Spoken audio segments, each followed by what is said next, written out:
Hani Ropeone, che te uzmek mjat shatë dhe la parape. Arthur. This is for choir members only. Discrimination of the whole I'll find out. No. But right now, I'll go find out. When you're done, I'll get you. So you're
take your seats. We'll start in a minute or two.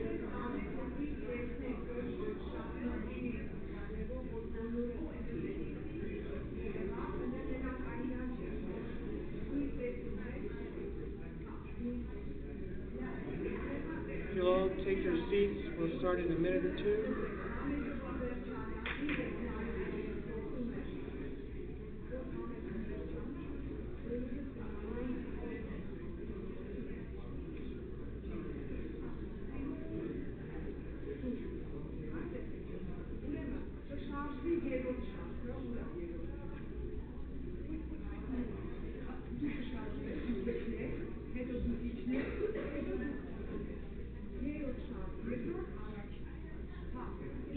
guess we'll start. My name is Martin Eskejian. I'm the chairman of the Harrod Eskejian Museum. We welcome you all here today. This is a donation-supported organization. If you'd like to contribute, we surely welcome that. We're here today. This is a museum event, and please turn your cell phones on silent or vibrate at this time. And I'll introduce the person who will introduce the speaker. Harut Tertibedian will come up and introduce the speaker. Thank you.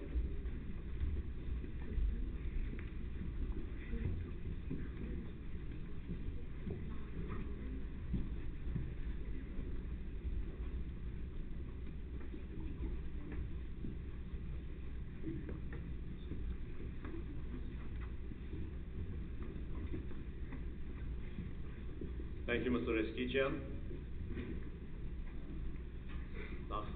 Ողջունում եմ ձեր բոլորի ներկայությունը այստեղ Արարատ Eskejian Museum-ի, Թանգարանի եւ Նորսերբ մշակութային միության անունով։ Նկատելով, որ մեր հյուրերու մեջ կան անձեր, որոնք հայերեն չեն հասկանար, փոխնիփոխ մեջընդմեջ հայերեն եւ անգլերեն նով պիտի իրենք մեր հայրակիրը։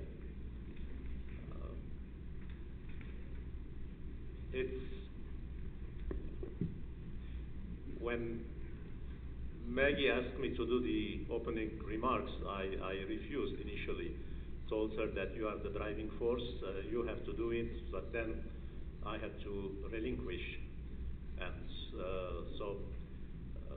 I'll try to be, contrary to my habit, I always have written remarks, but today I wanted not to have those remarks, written ones, just to say from the heart whatever I felt standing behind this podium. I'm sure every one of us throughout their life have experienced moments, occasions where people have done favors to them and they were so happy to receive that favor and they were very grateful for that. The bigger the favor, the more the gratefulness. But what would be the feeling of someone when the favor is his life? And that's what has happened with thousands of orphans. They imagine the depth of gratitude we have for all those different nationality people who came to our help, saved thousands of Armenian orphans, and it's those orphans that built the diaspora. On a personal note, I am the son of a survivor. My father was orphaned at the age of 5 when his parents were killed in Malatya in 1915. And when I look back on the legacy of my father, it's interesting that what stands out is his encouragement to me to always focus on the positive. He went to a rough childhood, but he always told me, no matter what happens, you have to adopt a positive attitude and build your life, because animosity, anger, whatever, these destroy you. And so we are really grateful to Reverend Dr. Abel Manoukian to have written this scholarly, beautiful book. And it's an excellent, appropriate, I should say, that this book is being reviewed in this chapel here, in this institution, built by Mr. Eskejian, who had a very, well, I should say, Mr. Martin Eskejian's grandfather who built this, and the grandfather, who had also helped a lot of orphans prior to 1915 and up to his passing away in 1916. So I will, at the end of this session, I will have some discussion with Reverend Dr. Abel Manoukian, and we'll go more into these details. But now, to begin with, I would like to invite Sedan Tekelian to read a few excerpts from the book. Thank you.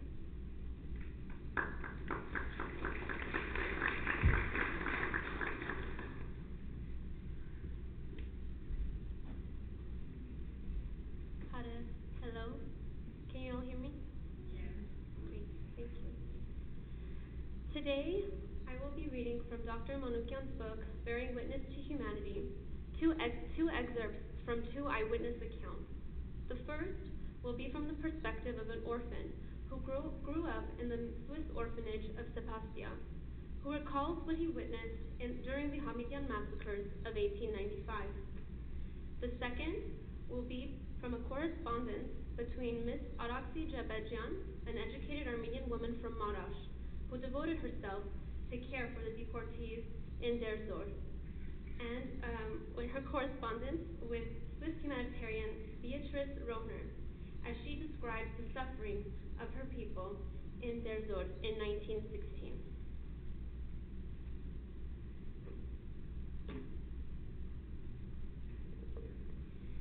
When we got up on the morning of October 18 in 1895, we found that a crowd of brutal Kurds were attacking our village. Among them, we saw some of our Turkish neighbors leading them. We immediately understood the danger we were in and wanted to try to find refuge somewhere, yet we didn't dare come out of our houses.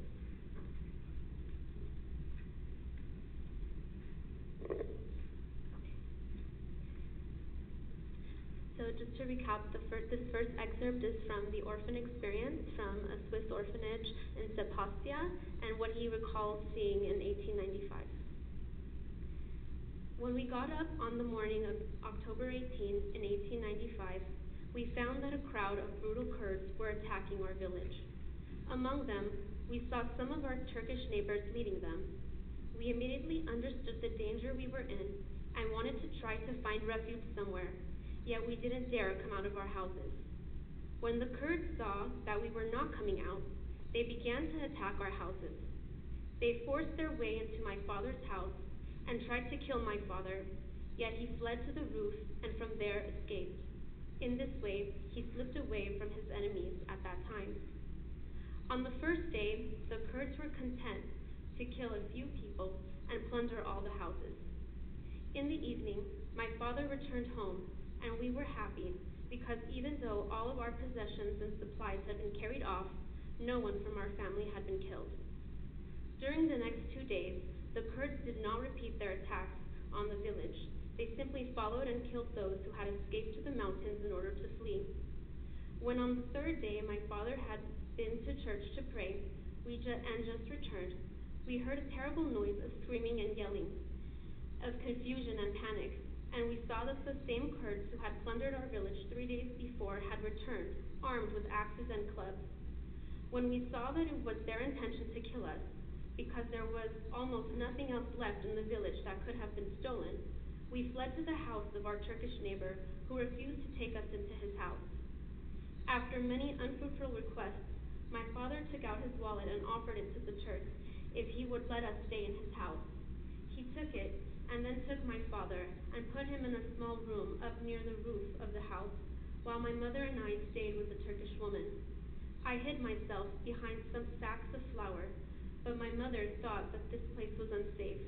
so she took me up to the room where my father was and went back to the stables where some of the other Armenian women had gone. The Kurds soon came to the house where we were and found us. The Turks in the village were all enemies of my father because he was regarded as the leader of the Armenians of our village, and because he and 2 or 3 other Armenians had gone to a town near ours and sent a telegram to the patriarch and received telegrams from him about local politics relating to our village. That was 2 months before this event, during the period of acceptance of the draft of the reform law. Since the Turks hated my father in particular, they revealed our hiding place to the Kurds. The latter came and tried to open the door of our room, but could not open it. So the house owner came and opened it for them. Then they took us both out of the room and began to beat my father, saying, "Do you remember when you went to the town and did a lot of telegramming? You went there and came back very happy, so how do you feel about that now?" My father tried to escape, but they caught hold of him again and began to torture him. I began to cry because I saw that they were torturing my father, but I didn't know what terrible things would then follow. After a while, one of the Turks took out a knife and cut my father's eyes out, and another began to flay the skin from his head. Then I fainted and fell down and didn't see anything else. In the evening, because the Kurds had left the village, my mother came and called me back to life and said that my father had been killed. I had lain unconscious on the floor the whole day. On that day, our Turkish neighbors tore out all the window frames and doors from our houses and lugged them off to their own houses. We stayed for about a week in the house of the Turks who had taken us in, and to whom my father had given all the money that he had had. After that, we felt that we had to go to the house of our uncle in a nearby town, because we no longer had any means to make ends meet and had also lost our father. And this uncle, although he was poor and had suffered greatly from these circumstances, was able to help us by keeping us alive. We stayed for more than a year in this town and had a very bad time. At last, we heard that some people had arranged to look after orphans and had opened an orphanage in Sivas. A man came and asked us if we would like to go there. We were very glad to hear this news and were prepared to go there. So my sister and I set off from our village for Sivas together with other boys and girls. We came here 3 months ago. We were taken to a house in the town and from there to the orphanage. They gave us a change of clothes and brought my sister to another house. Now I am very happy here, because I have found someone who looks after me like a mother, and I am learning day and night in this peaceful house. 3 months after coming here, we had exams, and now we have holidays. Now we'll read the second account from Araksi Jabejian, who before, if you didn't hear what I had mentioned, devoted herself to save Armenian people and deportees in Derzor. And this is her correspondence with Beatrice Roner in 1916.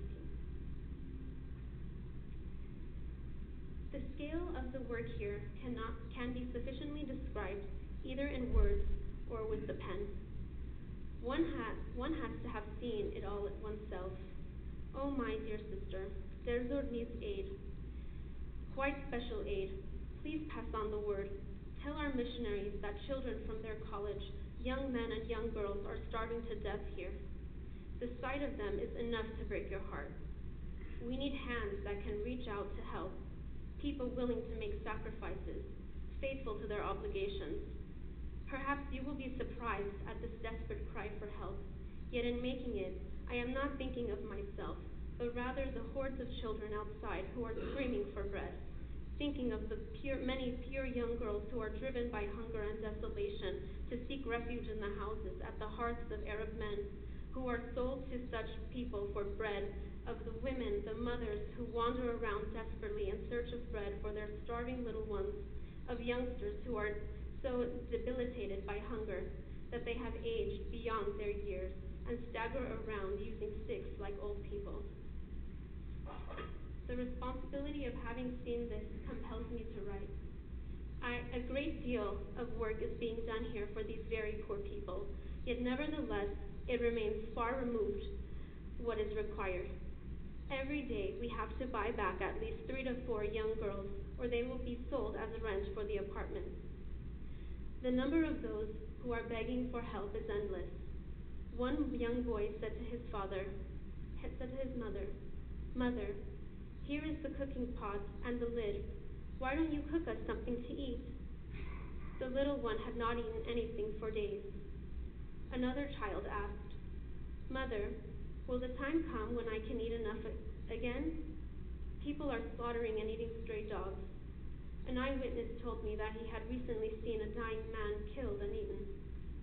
One woman cut off her hair and sold it for bread. I saw one woman eating up the spilled blood of an animal on the street. Up until now, they have all been feeding themselves from grass, yet now that too is dry. Last week, we entered a home where the inhabitants had not eaten anything for 3 days. The woman was holding an infant on her arm and was trying to give it a crumb of bread to eat, but the child could no longer eat anything, and it died in her arms. At this moment, I went to her with G. He gave her a pound. The woman took it, smelled it, and then called out in tears, "Oh, if only you had brought this one day earlier, my child would still be alive." One family went to bed hungry. The child could not sleep and cried for bread. Eventually, their Arab owner of the house had mercy, got up and gave the infant a piece of bread. The child took it, wanting to take a bite, but then had second thoughts and pressed the piece of bread to its chest. "If I eat it now, then I'll be hungry by tomorrow morning," and with the feeling of the bread next to it, fell asleep. One mother threw herself into the Euphrates after seeing her children starve to death. A father did the same. The destitution is growing due to the general rise in prices. If one gives people a few medjidies, they first pay their bread debts, then have some bread for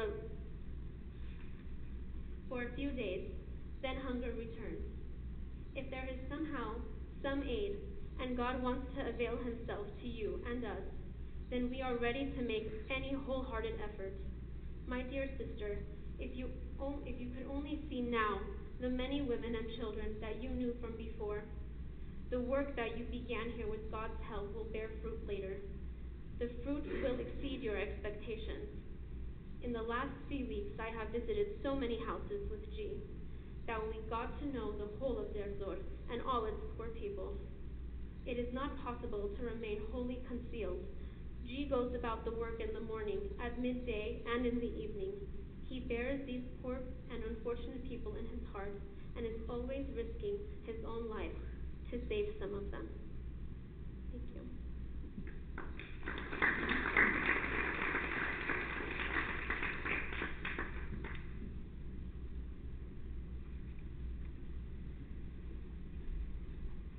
Thank you, Sita. One more time, we see the severity of what we went through,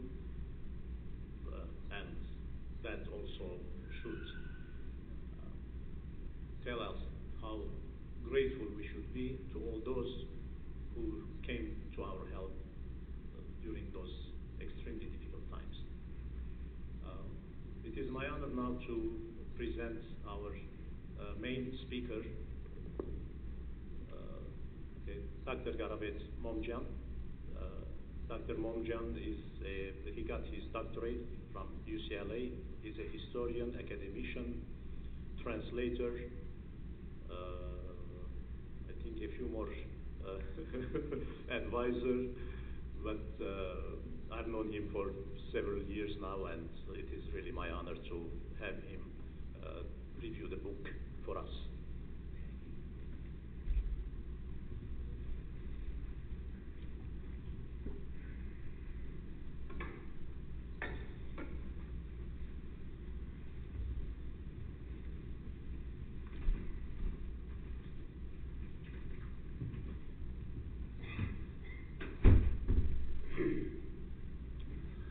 Hello. I want you to forgive me for delivering my talk sitting down. It's because of a knee problem that I have. The second issue I want to talk about is that I have to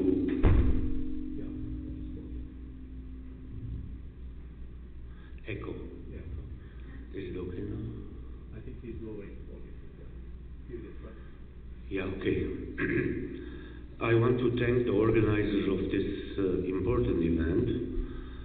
because usually we academicians write books, and if our people are not knowledgeable about what is being written and they don't read it, we are doing this for nothing. It becomes evident, in a sense, that this kind of events are important, given that those present buy the book and read it. I am going to speak about three different aspects of the book, or of the story behind the book, and I'm not going to be that long in my speech because there is going to be other venues afterwards to speak about it. The first important issue that I want to discuss with you is the issue that this book, contrary to many books that are being written by historians, political scientists, sociologists, or other academicians, is based on archival material. I stress this because I myself am an archival historian, and I want to tell you something about this new genre of history writing, because it's something new and you need to have some grasp about the methodology involved in writing an academic tome based on archival material. Usually there are several kinds of writing. Some academicians, if not most of them, read books and then sit down and write their own book based on what they read in other books. This transcendence of thought from one writer to another is maybe okay, but it doesn't fulfill the real requirement of research. In this case, we are speaking about a work that takes much longer, because you have to go yourself and dig out all those archival material from certain archives, and then after collecting all that, you have to be knowledgeable about the secondary publications about the issue, if there are any, and in this case, there aren't any. And then after that, you have to come down, sit down, write your manuscript, and after that, because you have so much information, when you go to publishing, the first thing the publisher would tell you is, this is too long, can you shorten it? I think many people here, even Dr. Manoukian has encountered this, because we academicians encounter this on a daily basis. We write about something and it becomes our babies. And then when we go to the publisher, the first thing they are after is, this book is going to be thick, it's going to be heavy, and it's going to cost more to mail it to the buyer. So that's one of the issues that you have to take into consideration. And the real academician would stand behind his work and fight to the end, not to let them to butcher what he has written. Now, coming back to the issue of archival historianism, our generation maybe is the first to be able to call themselves archival historians, and let me tell you why. It is during the last quarter of a century, and with the advent of the internet and also the opening up of lots of state archives, that the historian's job has become much difficult now than it was before. Before, when a historian was writing his book, the archives were not accessible. So they have a legitimate reason to say they are not accessible, so we can't use them. Nowadays, when you have some of those archives on the internet, and it gives you a very easy way of working, even though it will still take much time and effort. Plus, there are some archives where you have to travel to. This is my case, for example, if I want to work with the Ottoman archives, which I have been doing since it opened in 2005 to the public. These two aspects make our work much harder because now we have to sift through hundreds of thousands of pages and find the information that we need in our book. So this is not something that historians from from the generation before us did not go into that length when they were doing their research. If you see this book, this aspect of it is very important because most of the footnotes, and this is the important aspect of being an archival researcher, most of the footnotes of this book, if you look at them, and that's something an academician would do, is the first thing to do for an academician when he gets a book, is to look at the footnotes and at the bibliography. You'll see that much of it, almost 80% of the footnotes are from archival material. And the rest, 20%, are from other sources that have written about this subject. But in this case, the issue of Swiss intervention or help from 1894 to 1923 is a subject in itself that hasn't been written about before, or if it has been written about before, have not been written in a completely researched volume. There are some papers about this by people who have used some aspects of the archival material. But here in Dr. Manoukian's work, we see that he had put lots of time. I think it should be years. I'm easily saying this. In order to be able to complete all those archives and also to have a complete research manuscript about the subject. This also brings to my mind the second issue that I want to raise today, and that is the issue that the young lady did when she read from those memoirs. Those memoirs are in the archives, by the way. And if Dr. Manoukian didn't go and bring them out from there, we wouldn't know about them today.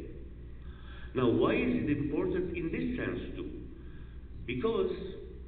there is a saying that goes that history is written by the victor. But I think that the world today is changing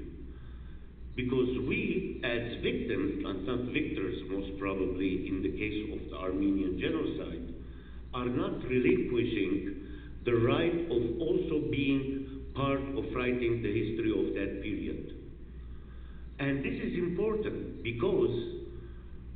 we are leveling the field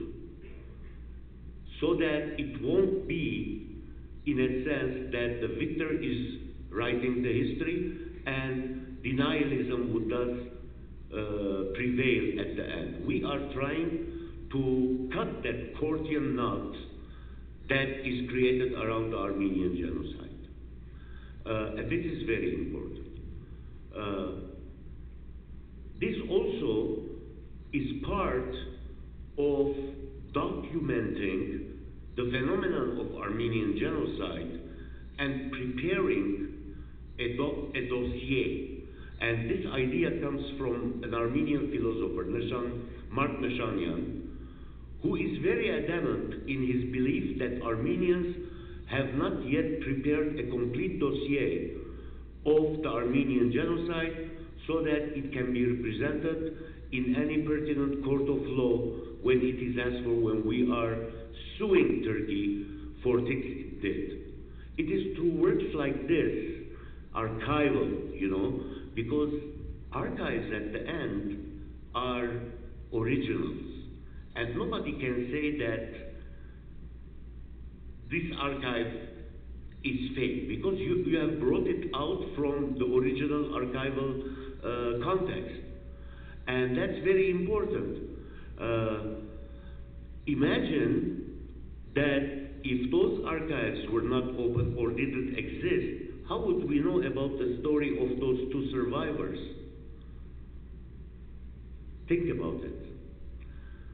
The last point I want to raise, I think maybe later we will have more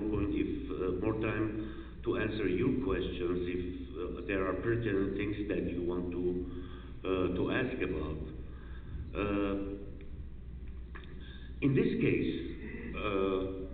although the book is dedicated to the 100th anniversary of the Armenian genocide, which was 3 years before Dr. Manoukian, but I know it took time because the first edition was Armenian, and then this is the edition that was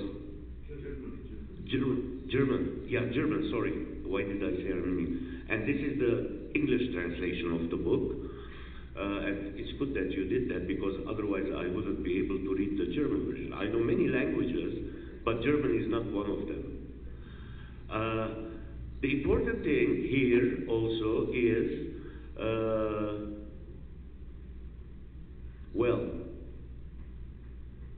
not 100, but 103 years have passed. But have we accomplished what we have been trying to accomplish since the 50th anniversary of the Armenian genocide? Okay? That also tells us something. Either we are not adept in doing that, or we are lazy. Okay? And we have to somehow take care of that aspect. At the end, I want to finish by stating this. It is important for us academicians to write those books. We take joy in doing all this work, write, edit, re-edit, etc., etc. It's a tiring work. But at the end, the only consolation that we have, if this work our work is read by our people. In the case of Dr. Manoukian's work, the book can be divided into two parts. The first part is a general contour of Armenian history, which is very good, and he did it in the tradition of the Armenian chroniclers of past centuries.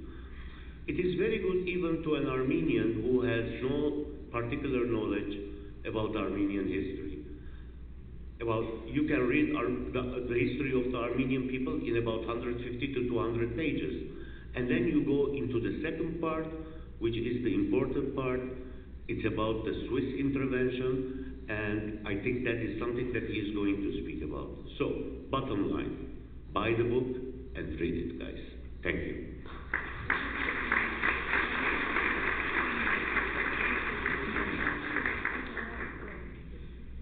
Thank you, Dr. Manoukian. And by the way, Dr. Manoukian is one of the handful of people who can read Ottoman writing, and that's how he is able to go into the Ottoman archives and research them.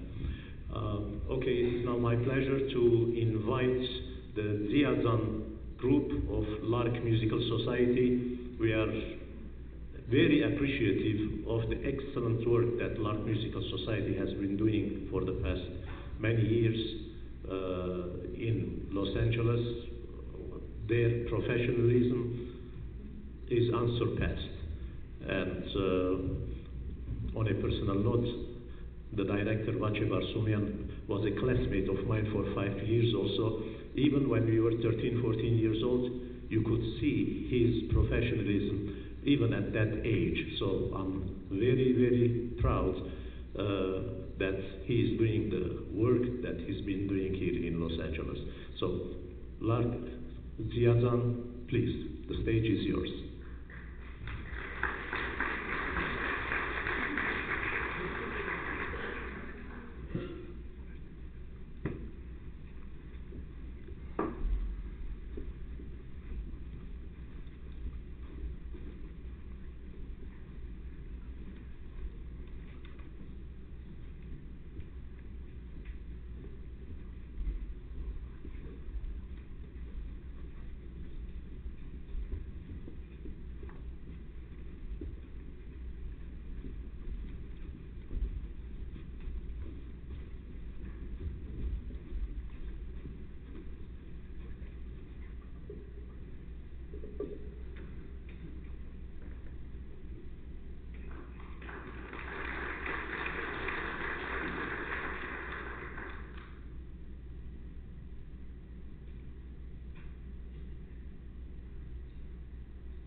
հիանալի եւ որ գտեսնենք այսպիսի վադանիներ, այսպիսի ելույթներ, որքան կխանդավառվենք մենք։ Ես պիտի ուզեի նախ շնորհակալություն հայտնել նաեւ ղեկավարի Գայանե Մարդոյանի եւ եթե կարելի է երկու խոսք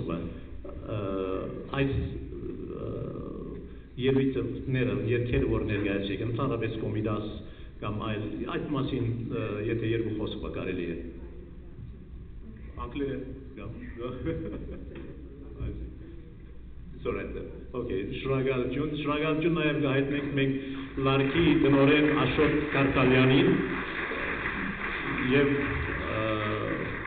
հիանալի։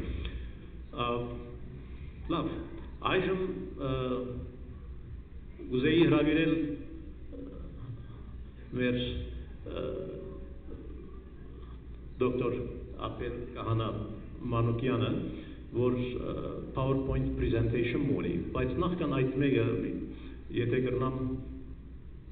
if I would like, he doesn't need any introduction, but again here, if I may add a personal note that I've known Dr. Manoukian since early 1980s, but I had known his elder brother,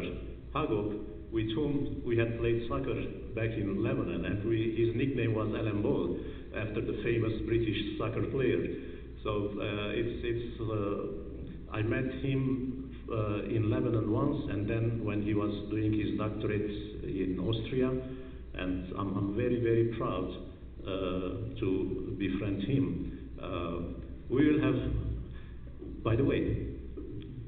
those of you who attended last month here, the conference dedicated to Hajj, and again, thanks to Maggie for organizing that conference, came up with a lot about Hajj. Well, Dr. Manoukian is a Hajj also. So that's another credit to him. Doctor, the stage is yours for the presentation, and then we'll have a discussion together about the book.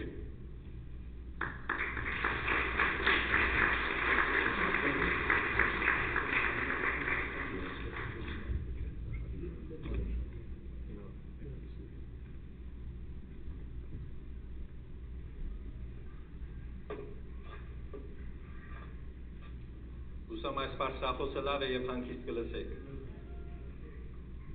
Նախ խորին շնորհակալություն այս հրավերին համար, շատ զսկացված եմ։ Պիտի ուզեմ շնորհակալություն հայտնել Արարատ Էսկիչյան թանգարանի տնօրենության և այս հարթի զիս հրավիրող և հյուրընկալող Տիկին Մագի Գոշին Մանգասարյանին խորին շնորհակալություն, որ այս արիտը ընձայեց, որպեսզի այս քիրքին շնորհանդեսը կամ քիրքին ներկայացումը այս մշակույթի տան մեջ ներկայացվի։ Պիտի ուզեմ նաև շնորհակալություն հայտնել բնականաբար նոր սերունդ մշակութային միության և անոր Ադենաբեդին Դիար Հարութ Տեր-Թավիտյանին, որ աշխատանքի արույցի բաժինը Տիկին Մագի Գոշինին հետ միասին գիցեց հրավերները ղրկելով ձեզի, որպեսզի խոսենք այսօրվա քիրքի մասին։ Բնականաբար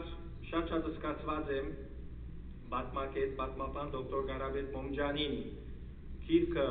ճիշտ գնահատելու, կատարված աշխատանքի այդ ամբողջ լրջությունը ձեզի մեկնաբանելու, ներկայացնելու իմաստով և նման աշխատանքներու կարևորությունը շեշտելով, որ ցեղասպանությունը ահավոր պատմական իրողություն մնե, փաստ մնե։ Եվ մենք այսօր 100 տարի հետ կխոսենք ցեղասպանության մասին, ինչ որ խոսենք, ինչպես որ նկարագրենք, խոսքերու ուժը, երևակայության թրիչքը բավարար չէ այդ սահմռկեցուցիչ իրականությունը ճիշտ ներկայացնելու և բնութագրելու իմաստով, որովհետև այն ինչ որ տարաբեցավ և ապրեցավ այդ ժողովուրդը միլիոն ու միլիոն այդ սպանտի ենթարկված, աքսորված, դարակրված, դերձորի անապատներուն մեջ փճացող այդ ընդիր հբար ժողովրդի զավակները ինչ որ քաշեցին, ինչպես որ մերան, չենք կրնար մենք մեր մաշկին վրա, մեր մորթին վրա, մեր աջուններուն վրա, մեր ոսկորներուն վրա նույն ձևով սկալ այն ինչ որ ավրեցան իրենք։ Հետևաբար ինչ որ ընենք, մինչև որ այդ արդարությունը, հայոց բանջարությունը չվերականգնվի եւ չիրականանա քիչ է։ Եվ այս ինչ որ եսերի փոքրիկ նշմար մնե, փոքրիկ ներդրում մնե այդ արդարության եւ այդ բանջարության պայքարի ճանապարհին։ Ես շնորհակալություն պիտի հայտնեմ նաեւ Լարքի երաշտական միության ձեազան երգչախումբին այս շատ հուզիչ, գիտեք այս բադանիներու, այս փոքրիկներու բերնեն, երբ որ մեր գոմիդասը, մեր հայոց երաշտությունը, երբ որ գումգընտրեք կլսենք, գերտանք թարերու խորքը, գերտանք մեր հողը, գերտանք մեր ջուրը, գերտանք մեր քեդը, գերտանք մեր լիճը, գերտանք մեր բնությունը եւ այդ հայրենիքը եղերնեն ավելի ահավոր մեր հողը, որ մեզ հայրենազուրկ թարցուցին, գողոպտեցին մեր հողը, մեր հայրենիքը, խոնդը տեղափոխվինք մեր ապրումներով, մեր հիշարակներով, մեր զգացումներով եւ այս բոլորը այսպիսի մանուկներու բերնեն է, որ այս երկեցողությամբ թարերու խորքեն այդ ավանդությունը, որ բուխա եւ գանցնի մեր զգացումներուն եւ հոգին եւ մեր չեր սուրբ ապրումներուն մեջ։ Եվ բնականաբար շնորհակալություն պիտի նաեւ հայտնեմ նաեւ օրիոցետա Անտեկելյանին, որ քիրքեն անշուշտ այս վկայությունները քենեցիկ ձևով անգլերենով կարդաց եւ ներկայացուց։ Շնորհակալություն ամենուն։ Շնորհակալություն ձեզի նաեւ ձեր ներկայության համար, բայց հիմա ես քիչ անդրադառնամ քիրքին։ Շատ քիդական ասենք խորքերով պիտի չներկայացնեմ քիրքը, որովհետեւ ավելի ասենք մատչելի լա, որովհետեւ կարենանք միասին ավելի խոսիլ իրար այդ ձևովը։ Քիրքը ծրագիր մներ քիրքին ասենք իրագործումը, որ ցեղասպանության 100-ամյակին նվիրված պիտի ըլլար, 100-ամյակի արդիվ զվիցերիո ավետարանական եկեղեցին գծրակրեր 100-ամյակը զվիցերիո մեջ հանդիսավոր ձևով նշել եւ այդ ծրագրին մեկ պրոջեկտներ, մեկ բաժիններ այս քիրքը, հետեւաբար ինձի դիմեցին եւ ինձ համար ոչ միայն բադիկ մներ ասիգա, ոչ միայն ուրախություն մներ ասիգա, բայց միաժամանակ ուխտ մներ մեր նահատակ հայրերու, մեր նահատակ մայրերու, միլիոն նահատակներու հիշատակին այս ուխտը ձևով մկատարել եւ իրականացնել։ Բնական է քիրքը, երբ որ ծրագիրը ինձ ներկայացվեցավ, ամիջապես մտածեցի, որ քիրքի նպատակը ինչ է։ Նպատակները մեկ անիկա է, որ զվիցերիացի ժողովուրդը մարդասիրական աներևակայելի հսկայական օգնություն ցուցաբերած է մեր ժողովրդին նահատակության, մեր ժողովրդի բնաճնջումի տարիներուն, օգնելով վերաբրողներուն, օգնելով որբերուն, անոնց հավաքելով, անոնց համար որբանոցներ, հիվանդանոցներ, թարմանատուներ գազմագերբելով, հիմնելով Արևմտյան Հայաստանի բոլոր տարածքով հայահոց շրջաններու եւ քաղաքներու մեջ, ուր որ գերմանացիներ չէին հասած, ուր որ ամերիկացիներու ուժը նահանջած էր, հետեւաբար զվիցերիացիներ պատրաստակամություն հայտնեցին այս վայրերու մեջ իրենց մարդասիրական հզոր ներդրումները կատարելու։ Բայց 100 տարի անցած էր, սերնդափոխություն 2-3 սերունդ փոխված է եւ զվիցերիացի ժողովրդի լայն շրջանակներու մեջ այլևս այդ հիշադակը, այդ հիշողությունը պահպանված չէր։ Հետևաբար ավետարանական եկեղեցու զվիցերիո ծրագիրները մեկը այն էր, որ ինչպես ունեն, որ այդ հիշադակները, այդ հուշերը նորեն թարմացնեն, նորեն արտնցնեն, իբրև իրենց պատմության մաս, մեկ կարևոր մասը կազմող այդ իրականությունը, որ իրենք ժամանակին այդպիսի հզոր մարդասիրական ներդրումներով հանդես եկած են հայ ժողովրդի նկատմամբ։ Բնականաբար մենք իբրև հայ, մեր իրավունքն է գիտնալ եւ երախտաբար դնալ, գիտեք, կյանքի մեջ ամենահորի, ամենակեշ բաներն մեկ անիկա է, որ երբ որ մարդիկ կփութան մարդասիրական օգնություններով կմերցենան եւ մենք երախտամոռ կլանք կամ անդարբեր կեցված ցույց կտան, բայց երախտագիտությունը մեր ձիներուն մեջ հայու առաքինություններն ամենաբարձր առաքինություններն մեկն է Հետևաբար այս գիրքի նպատակները մեկն ալ ադիգայր որ շատ մփաներ որ մենք մորցած ենք կամ շատ մփաներ որ չենք գիտեր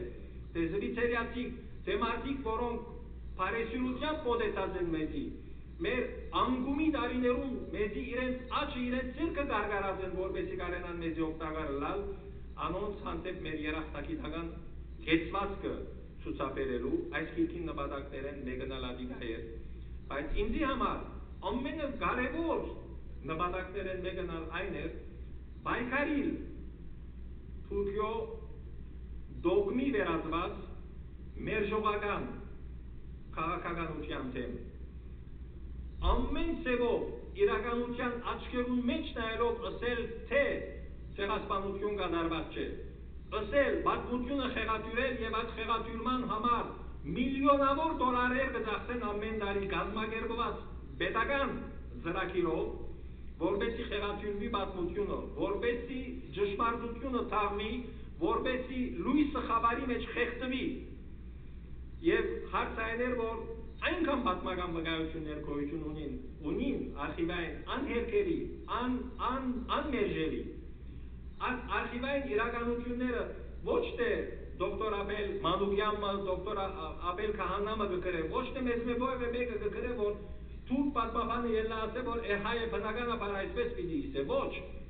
զվիցերիացիք որոնք շահախնդրական շահացիդական ոչ մեկ հետաքրքրություն ունեին հայ ժողովրդի նկատմամբ ոչ էլ Թուրքիային Օսմանյան դիրաբեդութենեն կամ Օսմանյան գայսրութենեն ոչ մեկ ակնկալիք ունեին այս մարդիկ կացին օգնելու համար հայ ժողովրդի կարևեր մերնող նահատակվոր զավակներուն եւ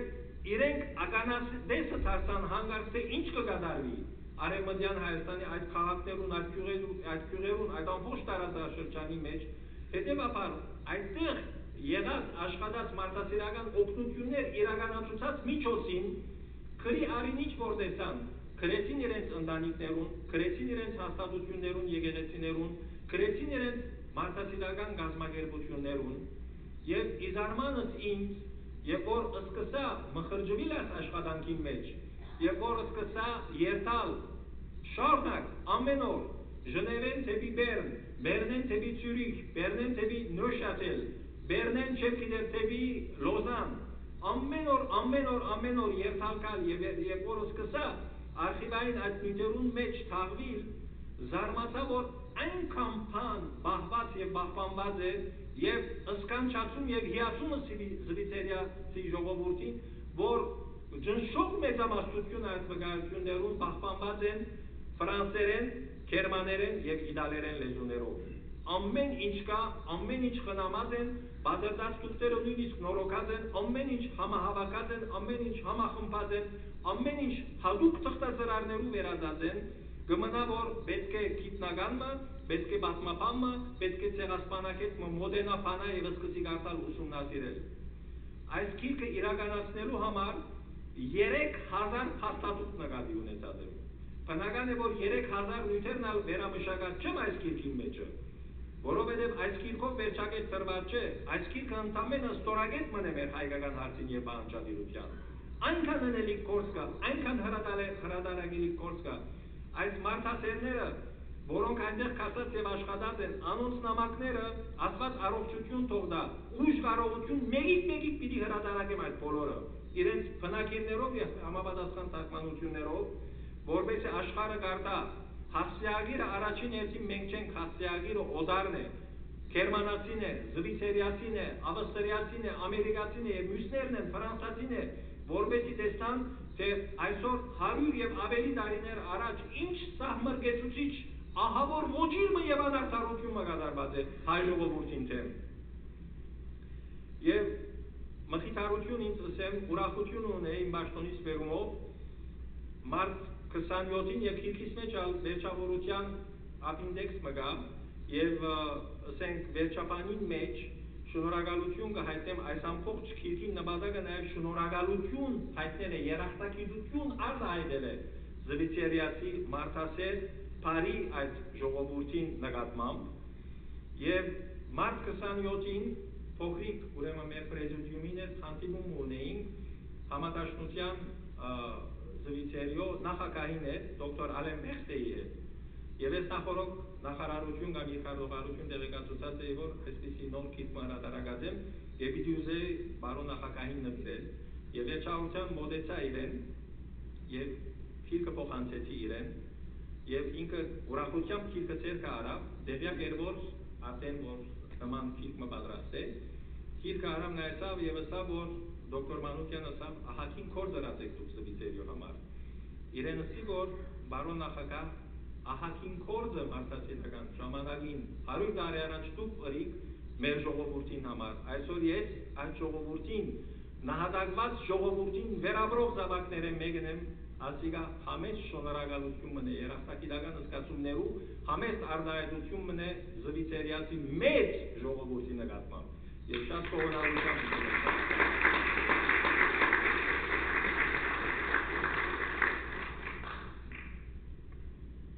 Դոկտոր Մոմջանը շատ հետաքրքրական ծավով մասնացույց հրավ, երբ որ հրատարակիչին ցերկը անցավ աշխատանքը, մանուսկրիպտը, հրատարակիչին առաջին արտահայտությունը աներ, որ շատ է։ Ամենակիչը 200 էջ պետք է որ աստեղեն վերցվի։ Եվ միայն թե այդ պայքարը, որպես այդ 200 էջ չվերցվի, սարսափելի բան էր, որովհետև գիտեք ինչ է, աշխատանքը գիտական ուղեկցություն ունեցավ Բեռնի պատմագիտության ֆակուլտետին կողմէ, դոկտոր Մարտին Գեորգեն, որ բնական է, որ ես ալ խորհուրդներու գարիք ունեի, ես ինքս աստվածապան եմ եւ առաջին անգամ լալով այսպես պատմագիտության ասպարեզին եւ միջավայրի մեջ կմտնեմ, եւ ծրագիրը այնպես էր, որ ի վերջո հասցեագիրը, որոնց համար գիրքը կգրվի, զվիցերիացի ժողովուրդն է, գերմանացին է, ավստրիացին է, ֆրանսիացին է եւ այլն, բայց մենք գիտենք, որ լայն հանրությունը հայ ժողովրդի պատմության մասին դույզնից կաղապար անգամ չունի։ Երբեմն ինքնին այնքան վիրավորված կզգացի, որ գսես, որ ասենք թե ich bin ein Armenier, Արամեյեր գսեն, եղբայր Արամեյիկը ուրիշ է, սեմական ժողովուրդ է, ես հայ եմ, ich bin ein Armenier, կամ je suis un Armenien, I am Armenian, չէ, Արամեյիկ չեմ, բան չեմ եւ այլն, կամ Հայաստան, Արմենիա ուր է այս Հայաստանը եւ այլն։ Գներնից իսկապես որ հաջելի բանը չէ։ Հետևաբար գուզեի ներազության պատրաստանալ ծևով հայ ժողովրդի պատմության եւ ծծնելու համար նաեւ ցրկական այդ ուրացողական պատմությունը խեղաթյուրող իրենց այդ հսկայազավալ աշխատանքին թեմ, որովհետեւ խեղաթյուրված պատմագիտությունը հայ ժողովուրդը կներկայացնեն իբրև դուրսեն եկած ժողովուրդը, որ եկած է այդ տարածաշրջանի մեջ ապրած է, այո մենք թուրքերս եկած ենք դուրսեն Միջին Ասիային եւ այլն, Օսմանիցներն ենք եւ այլն, բայց հայերն ալ ի վերջո անոնք դուրսեն եկած են, ի վերջո դեսություն մգար, որ Թրակիային եկած են, Փոքր Ասիայով եկած եւ աստվածված են Փոքր Ասիա արևելյան, ասենք տարածաշրջանի մեջ։ Այդպես չէ իրականությունը։ Հայերը, հայ ժողովուրդը ընդոզին բնիկ այդ տարածաշրջանին հայկական բարձրավանդակի Armenian Highlands կոչվող, որ սկիզբեն այդպես եղած է, եւ բոլոր լեզուներում մեջ Armenian Highlands հայկական բարձրավանդակ Armenisches Hochland այդ տարածաշրջանին իջնե բնիկ այդտեղի ժողովուրդ եղած է։ Եվ հայ ժողովուրդը ոչ որ ժողովուրդը չէ, մուրացածո ժողովուրդը չէ, թափարաշրջիկ վաճկadun ժողովուրդը չէ, հայ ժողովուրդը այդ հողերում վրա ծնած, մեծած, ստեղծագործած, մշակույթ ստեղծած, քաղաքագիր եւ քաղաքագրող ժողովուրդ մի եղած է հայ ժողովուրդը սկիզբեն ի վեր։ Հայ ժողովուրդը ստեղծած է պետականություններ, թագավորություններ, ուրարտական թագավորություններն սկսյալ 9-6-րդ դարերում, թե ուրարտացիների իսկապես հայերը ուրարտացիների ժառանգորդներն են, թե ոչ շատ ապացույցներ կան, շատ փաստեր կան, որ կխոսին եւ կվկային այն մասին, որ բոլորդալար մոկոյություն ունի այսօրվա հայ ժողովրդին եւ ուրարտական թագավորության եւ ուրարտացիներուն միջեւ։ Այդ քարը որ կմշակեն, այդ երկաթը որ կմշակեն, այդ չոր հողը, անաբատները, որ երկրագործությամբ գորոքանեն, գզարկացնեն եւ այլն, ինչ որ ուրարտացիները ունեին, այդ չրանցները որ կշինեին եւ այլն, շատ բաներ կան, օրինակ առասպելներ, պատմություններ, շատ կյանքի իրականություններով հետ կապված երևույթներ, որ այսօր մենք ժառանգորդներն ենք այդ ավանդություններուն, մենք ժառանգորդներն ենք այդ հարստություններուն։ Մենք ստեղծած ենք հայկական թագավորություններ, ունեցած ենք Երևանտունիներու, Արտաշեսյաններու, Արշակունիներու, Փակրատունիներու եւ Գիլիգյան Ռուբինյան թակավորությունը։ Այսինքն պետական գիտակցություն միշտ ունեցած են, գոյություն ունեցած է եւ այդ ամբողջ հայկական բարձրավանդակը 400,000 քառակուսի կիլոմետր եղած է զուտ հայկական։ 2000 տարի առաջ աշխարհի, ամբողջ աշխարհի բնակչության թիվը շուրջ 300 միլիոն եղած է։ Այսինքն հայ ժողովուրդը, որ այդ ժամանակ 10-12 միլիոն հաշվված է, յուրաքանչյուր 120-րդ անձը հայ եղած է։ Մինչ այսօրվա հիմնետ եթե համեմատենք, մենք պիտի տեսնենք, որ այս հսկայածավալ երկրեն 400,000 քառակուսի կիլոմետրեն մեզի միայն մեկ տասանորդը մնացած է։ Մեկ տասանորդը մեր երկրին հայկական բարձրավանդակի միայն արևելյան բաժինը մնացած է եւ անընդհատ նոսրացուցած են մեզի, անընդհատ բարձրացուցած են մեզի, հատկապես երբ Կոստանդնուպոլսո Արումեն ետքը 1453 թվականին, երբ որ թուրքերը հաջողեցան գործանել բյուզանդական կայսրությունը, եւ հետո ավելի ուշ շրջանին 1500-ականներուն Սուլտան Սելիմի ժամանակ այդ սուլտանը ծևով քաղաքագիտական հերանագարներով ելավ Բաշկաստանեն եւ Քուրդիստանեն ահագին քուրդական սուննի ցեղեր բերավ եւ իրենց վերաբնակեցուց ճիշտ մեր բարձրավանդակի ծրդի մեջ Վանա շրջանը, Մուշի շրջանը, Դարոն աշխարհի մեջ եւ այլն եւ ասոնք որովհետեւ սուննի էին անընդհատ զինված, հայերուն գախիվեր զինվիր, հետևաբար ուրջացան արևանկումներու, ոչիրներու, հրգիզումներու, չարթարարություններու հետևանքով այնքան նոսրացուցին, որ մեր ժողովուրդը մեծամասնությունը պատմության ընթացքին հետը դարձավ փոքրամասնություն եւ ի վերջո բադոհասմը դարձավ այս ամբողջ պատմությունը հայ ժողովրդի գլխուն։ Հիմա ես պիտի կամ շատ պիտի չուզեմ երկարել, պիտի ուզեմ կալ զվիցերյո ասենք օգնության։ Գիտեք, զվիցերյացի ժողովուրդը, հատկապես սուիս ռոման կոչվող բաժինը, որոնք հուգենոտներու ժառանգորդներ 1600-ականներուն Ֆրանսիայի մեջ հալածված լալով եկած են զվիցերիա եւ Ժնև եւ ասենք Լոզան, այդ ամբողջ սուիս ռոման կոչվող շրջանի մեջ բնակություն հաստատած են, իրենք հալածյալ ժողովուրդը լալով Ֆրանսիայեն շատ ըսկայուն եղած են հայ ժողովրդի դարբանքներու նկատմամբ։ Դեռ 1894-ին 1895-96 թվականներուն, երբ Համիդյան այդ համադարած հսկայածավալ գոդորացները կկազմակերպեին հայ ժողովրդի դեմ, զվիցերյացի ժողովուրդը շատ ըսկայուն եղած է եւ շատ լրջությամբ ըսկացած է այդ բոլորը 1894 թվականին սկսյալ զվիցերյո մեջ թերթերը մամուլը այդ ժամանակ որովհետեւ հանրային կյանքը եւ հանրային գարդիկը մամուլի միջոցով էր որ կգերտվեր, մամուլն էր որ գաստեր իրենց։ Հետևաբար սկսած են արդեն լուրջ հոդվածներ եւ երկարաշունչ հոդվածներ լույս տեսնել եւ ցույց տալ զվիցերյացի ժողովրդին, որ Օսմանյան կայսրության մեջ ահավասիկ ինչ կկատարվի եւ մեր հավատագիցները հայերը, մեր քրիստոնյա հայերը ահավասիկ թուրք ժողովրդի կողմէ ամբողջապես ամենավայրակ եւ կազանային միջոցներով կչարտվին եւ կփնաչնչվին։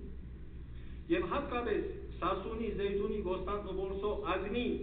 այդ շրջաններուն մեջ 1895-ին 1896 թվականներուն 100,000 եվրոպական բազմագիտության տվյալներ 100,000 գցեն, հայկական մեր պատրիարքարանի տվյալներուն համասան 300,000 եւ դա կասկածունի մեծալով հայը սպաննված է, բառնադրված է բռնի մահմեդականացված է, այդ խժդուժություններու նկատմամբ զվիցերյացի ժողովուրդը այնքան իսկապես ցասումով գլեցվի եւ այնպիսի հսկա ըստորահավաքներ կսկսին կազմակերպվի, որ 4 մարտ 1897 թվականին 430,000 ըստորագրություններով ուղերձը փողոքագիրը կներկայացվի պաշտոնապես զվիցերյո պետության համաշտաշնության նախագահին Ես իմ պատմությանս մեջ առաջ անցա եւ այս նկարները, որ պիտի ցույց տայի, կարծեմ թե այս պատմական մասը գրնամ ավելի արագ առաջ երթալ, միայն թե ասիկա կարծեմ թե այնքան էլ չաշխատիր գործ,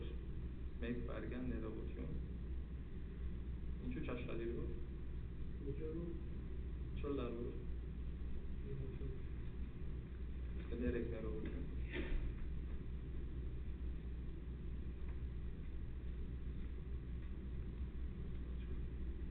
շատ բարի,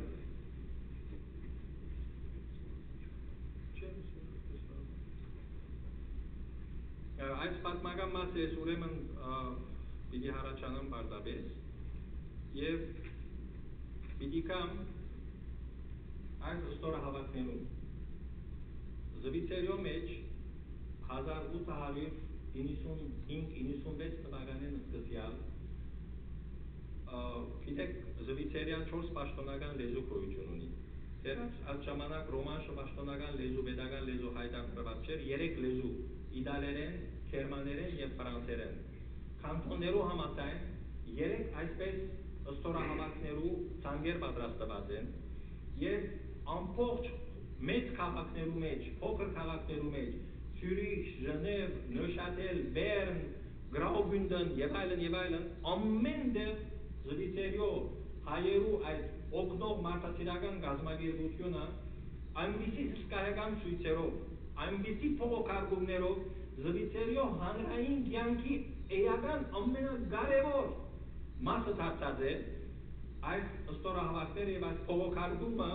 որպեսզի ժողովուրդը կփողոքի զվիցերյո պետության, խնդրելով իր պետության, որ իր պետությունը զվիցերյան միջամտե եվրոպական մեծ տերություններուն կով եւ այս մեծ տերությունները Սուլտան Համիդի վրա այնպիսի ճնշումը բանեցնեն, որ հայկական գոտորածները թաթվին։ Ահա բացիկ բնակիրը տեքստերը եւ կտեսնեք դագը ստորագրությունները, որ քաղաքացիները մոդեցած են եւ մեկ ամբողջ ստորագրած են ֆրանսերեն եւ գերմաներեն ասենք ստորահավաքի ցանկեր ունիմ ես այստեղ ցեզի կցուցադրեմ ուրգսվի սարսափով եւ վրդովմունքով համակված է զվիցերյացի ժողովուրդը դեղեկանալով այն քազանություններու մասին եւ այդ քազանությունները ինչ են խրճիկության գոջիրներ, թալաններ, գոտորածներ որոնք երկու երկար տարիները եւ կամայացնեն թրքական գայսրությունը եւ զայն արյունով կներգեն եւ այս բոլոր այս քազանություններուն նկատմամբ Եվրոպան անկորձունյա ծերնազալ կանգնած է եւ հազարավորներու բզման եւ եղերնագործության դիմաց ոչինչ կծերնարգե բացի պաշտոնական թիմանակիտական նոթեր կամ ասենք ըսկուշավորության ոչեր ուղելով սուլտանին եւ սուլտանը որոնք ամբողջապես կանդեսել զվիցերյացի ժողովուրդը խղճիբար կհամարե փողոք ներկայացնել իրականացված եւ մեր տարաշրջանին համար ամոթալի այս բոլոր հանցագործություններուն դեմ եւ հիմքը այս բոլորին ինչն է արդարության եւ մարդկության սկզբունքի համար կրոնականը առաջնահերթը չէ այս տեքստերուն մեջ փողոքարկումի այլ բարոյական գիտակցության արդարության եւ առանցնապես մարդկային լինելության մարդկային գոյության արժեքը ահա բացիկ այս ստորահավաքները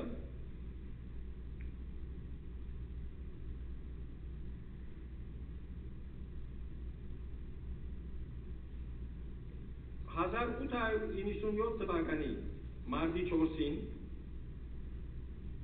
զվիցերյո հայասերներու միությունը ահա բացիկ հետաքրքրական էր ասիկա արխիվի մեջ պահպանված է պաշտոնական այդ առաջին բնակիր օրինակը որ 1897 թվականի մարտի 4-ին ներկայացուցած են Ադոլֆ Դոյքերին զվիցերյո համատաշնության նախագահին Wäre գրված է Schweizerische Hilfsbund für Armenien զվիցերյո օգնության միություն հայերու համար adrese an den hohen Bundesrat ուրեմն ուղղված զվիցերյո համատաշնության եւ զվիցերյո ուրեմն կոնֆեդերացիոնին համատաշնության 1897 թվականը դրված է եւ այստեղ ցեզի կներկայացնեմ երկու լեզուներով ներկայացված է պաշտոնապես ֆրանսերենով եւ գերմաներենով։ Եվ գերմաներեն բնակիրը նեացիգա, եւ վերջավորության երկու նախագահները ստորագրած են այս բնակիրը, եւ դա պատգամավորներուն անունները կան եւ կանտոնները, որոնք մասնակցած են, զվիցերի այդ ժամանակ 23 կանտոն ուներ, 23 կանտոններեն 21 կանտոն ստորագրած է պաշտոնապես փողոքարկած է հայ ժողովրդի դեմ կատարված այս ահավոր ոճիրին համար։ Եվ հետաքրքրականը այն է, որ այս փաստաթուղթը, որ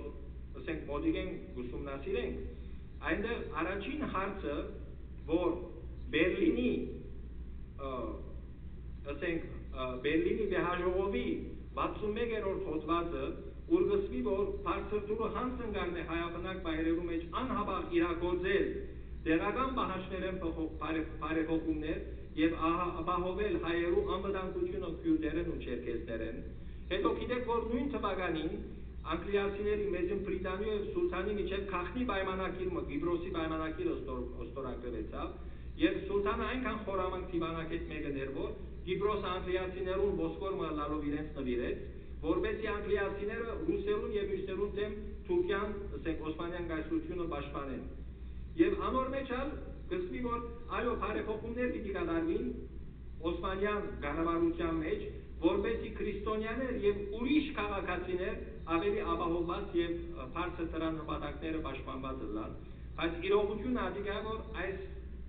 պայմանակիրներում մեջ այս հոդվածները փաստացակապես հարկված չեն եւ 1894 թվականին սկսյալ հատկապես հայերուն վիճակը շատ ավելի բարձրացած է։ Այստեղ նշանավոր անձնավորություն մգա, որ ցեզի ծանոթ է, գերմանացի հոգևորական եւ դոկտոր Յոհաննես Լեպսիուս, որ 1896 թվականին հրապարակեց նշանավոր քիթմը, որովհետև հայկական իրողության, հայկական ահավոր գոտարածներուն առաջին եւ ամենամոդիկ վկաներեն մեկն էր ինքը, Armenian und Europa, Հայաստան եւ Եվրոպա, փողակարգումի քրությունը եվրոպական քրիստոնյա պետություններուն եւ հատկապես Գերմանիոթեմ ուղված քիթմն էր, փաստագրական քիթմը։ Եվ այդ քիթեն օգտվելով, որովհետև զվիցերիացի բարեգործները, գազམ་ագերբիչները, այդ հանձնախումբի ներկայացուցիչները մոդիկեն բարեկամական կապեր ունեցած են Յոհաննես Լեպսիուսի հետ։ Հետևաբար այս թուղթի մեջ կշեշտվի, որ 3000 գյուղ ավերված է, 100,000 հայ սպանված է եւ 500,000 անձ ուղղակի թշվառության, անդունի, աղքատության եւ փողոց ներված է եւ 100,000-ավոր հայերան բռնի կերպով իսլամացված են։ Եվ այս քրության մեջ շատ հստակ ձևով գսվի անհերքելի փաստ մնե ապացուցված, որ այս սահմռկեցուցիչ վայրագությունները գազམ་ագերբողը ուղղակի թրքական պետությունն է։ Գիտեք, անփաստանություններ կային, որ այո, թուրքերը ստիպված էին, սուլթանը ստիպված էր նման քայլերու ցերնարգելու, որովհետև հայերը ապստամբ էին, կառավարության դեմ հեղափոխական շարժումները սկսած էին եւ այլն, եւ այս թուղթի մեջ գսվի, որ եթե նույնիսկ հեղափոխական շարժումներ կային, սոցիալ-դեմոկրատ հնչակյան կուսակցությունը, որ հիմնված է Ժնևի մեջ, հայ հեղափոխական դաշնակցությունը, որ հիմնված է Թիֆլիսի մեջ, եւ մյուս հեղափոխական շարժումները համեմատաբար հայ ժողովրդի հսկայածավալ մեծ տիպերուն այդ փոքրամասնություն կգազմեն ասում։ Եվ ինչպես կրնա թուրքական պետությունը Օսմանյան ինքնին արդարացնել խսելով հեղափոխական շարժումներու պատճառով ամբողջ ժողովուրդ կգայրի եւ կփճացնե։ Ուրեմն այս ապացույցը կամ այս ասենք պատճառաբանությունը ամբողջապես այս թուղթի մեջ գսվի, որ անարդարանալի է, կարելի չէ արդարացնել ադիգա։ Մեջը շատ փայլուն վկայություն մգա հայ ժողովրդի առանձնահատկություններու մասին քննադատական մը կդրվի, գսե որ բոլոր անաչար գիտնականները, որոնց կարգին նաև Էրնեստ Շանդրը, անվանի հեղինակավոր գիտնական այդ ժամանակ կվկայեն, որ փոքր Ասիո բոլոր ժողովուրդներու մեջ հայը օժտված է բարձր իմացականությամբ, մտային զարգացման գերազանց ունակությամբ, արևդուրի եւ արդյունաբերության մեջ բազմարդյուն կարողություններով, հայը կհատկանշվի իր ընտանեկան բարգեշտ կյանքով եւ իմաստնավորի ադակ է բարձրացնելու գայսրության, փարողության մագարտակը արտիագար իմաստով։ Ժողովուրդը, որ իր կրոնական համոզումին համար ուրիշ որևէ մեկասկե ավելի զոհաբերված եւ դարաբաց է, պետք է որ ըլլա իր էության մեջ միանգամայն ստեղծագործ եւ բազմավոր ժողովուրդը։ Սակայն թուրք կառավարության Օսմանյան պետության համար խնդիրը փոքրաթիվ հեղափոխականները ցերպակալելը չէր, այլ աշխարհի երեսեն վերացնել իրեն համար խոդոր այս հայ ժողովուրդը եւ ալոր համար պատրաստած են վտանգավոր լոզունգներ, իրենք պետությունը հրավիրելով այդ լոզունգները ներած է այդ վայրակ ամփոխին պերանը, գործին այս գյաբուրները, գործին այս հայերը։ Պաշտոնական նման քրության մեջ, գիտեք, ասիկա պատմական փաստ է ասիկա, պատմական շատ կարևոր փաստ է։ Ամեն ինչ հստակությամբ ըսված է մեջը, թե ինչ կկատարվեր այդ ժամանակ Օսմանյան կայսրության մեջ հայերու նկատմամբ։ Եվ վերջավորության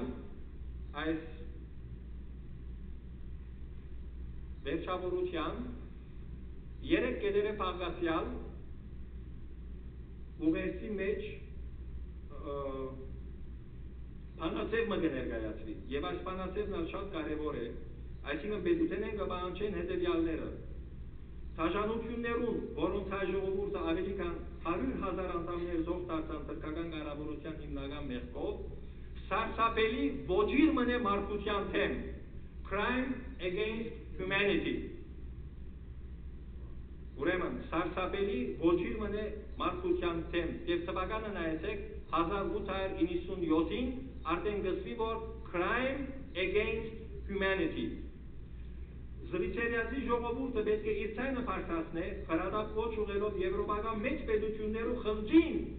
այս պետությունները որտեղերն են չեն շարժվի, իբրև թե թաշիկներ եւ պայմանագիրները ստորագրած են հայ ժողովուրդը պաշտպանելու համար, որովհետեւ անոնք նկատի ունենալով իրենց ավանդությունը, հաշվի առնելով իրենց պայմանագիրներն ու խոստումները, հայ ժողովուրդը պաշտպանեն հետագա դաշնություններուն թեմ, որ չլին, երբեք չլին, միայն իրենց դիվանագիտական եւ իրենց պետական շահերը ուզեցին շահարկել։ Եվ վերջավորության երրորդ կետը մենք հայ ժողովրդին կայացնենք մեր խորազգաց ցավակցությունը եւ հանձնարարություն կստանցնենք մեր կարողություններուն համաձայն բարեգործությամբ մերմացնել անոր ահավոր գարիկը։ Հիմա դեսեք,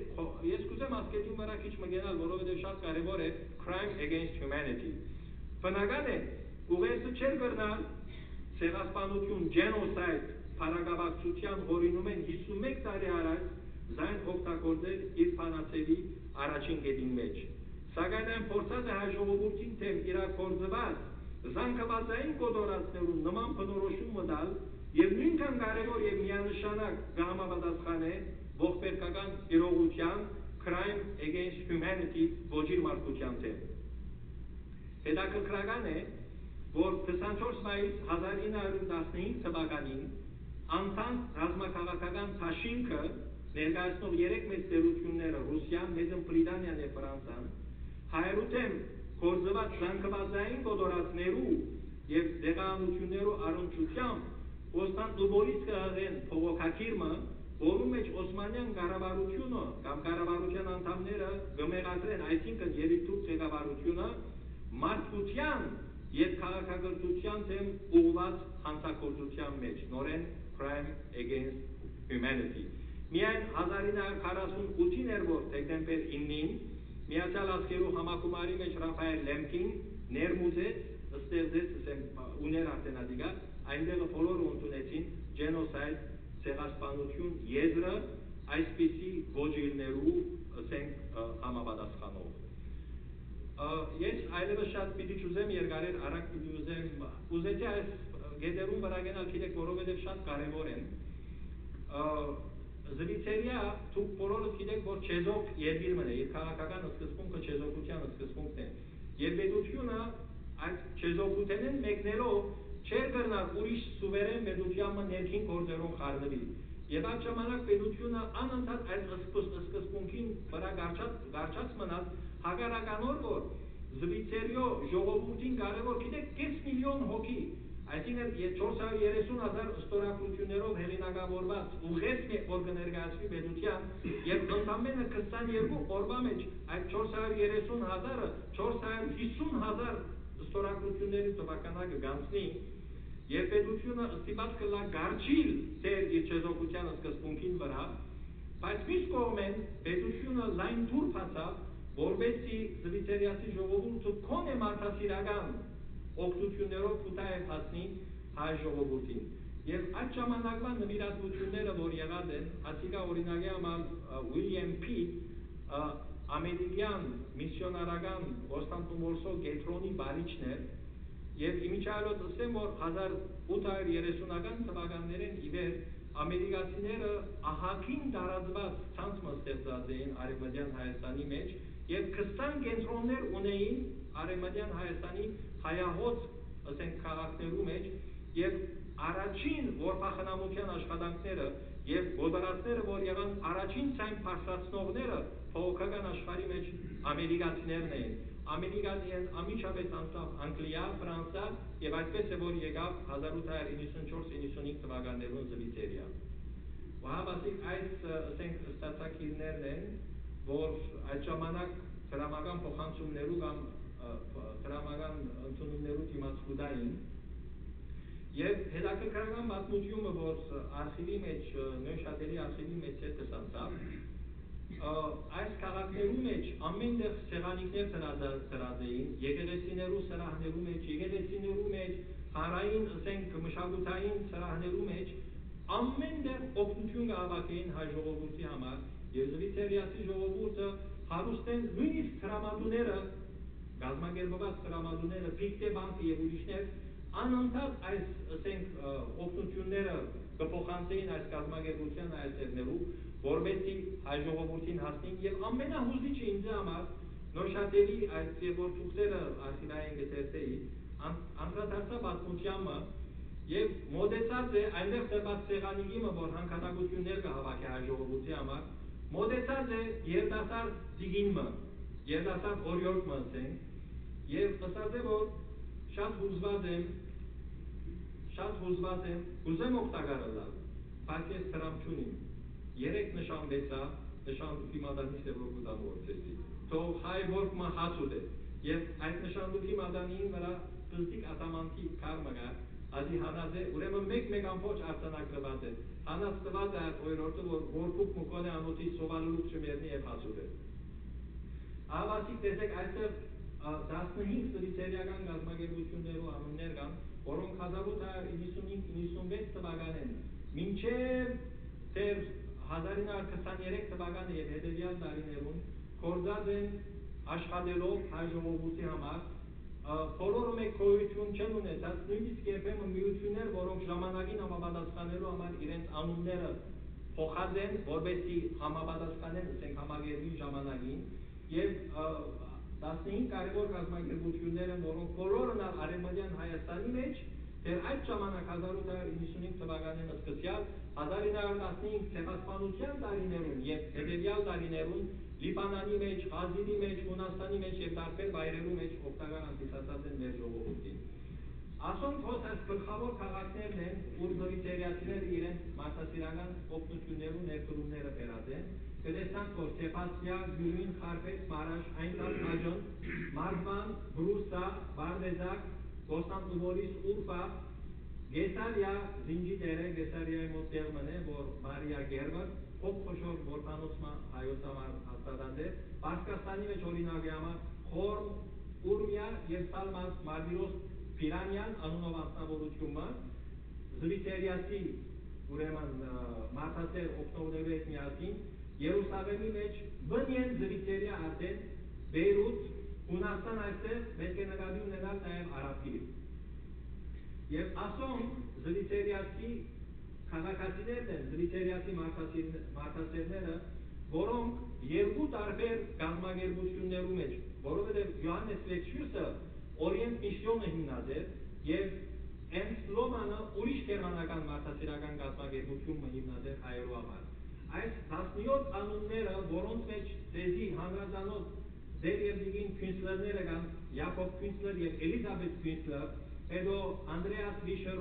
Օերի եւ Վիշեր Գերտրուդ այս բոլորը զվիթերիացիներ են, բայց աշխատած են գերմանական հաստատության մեջ,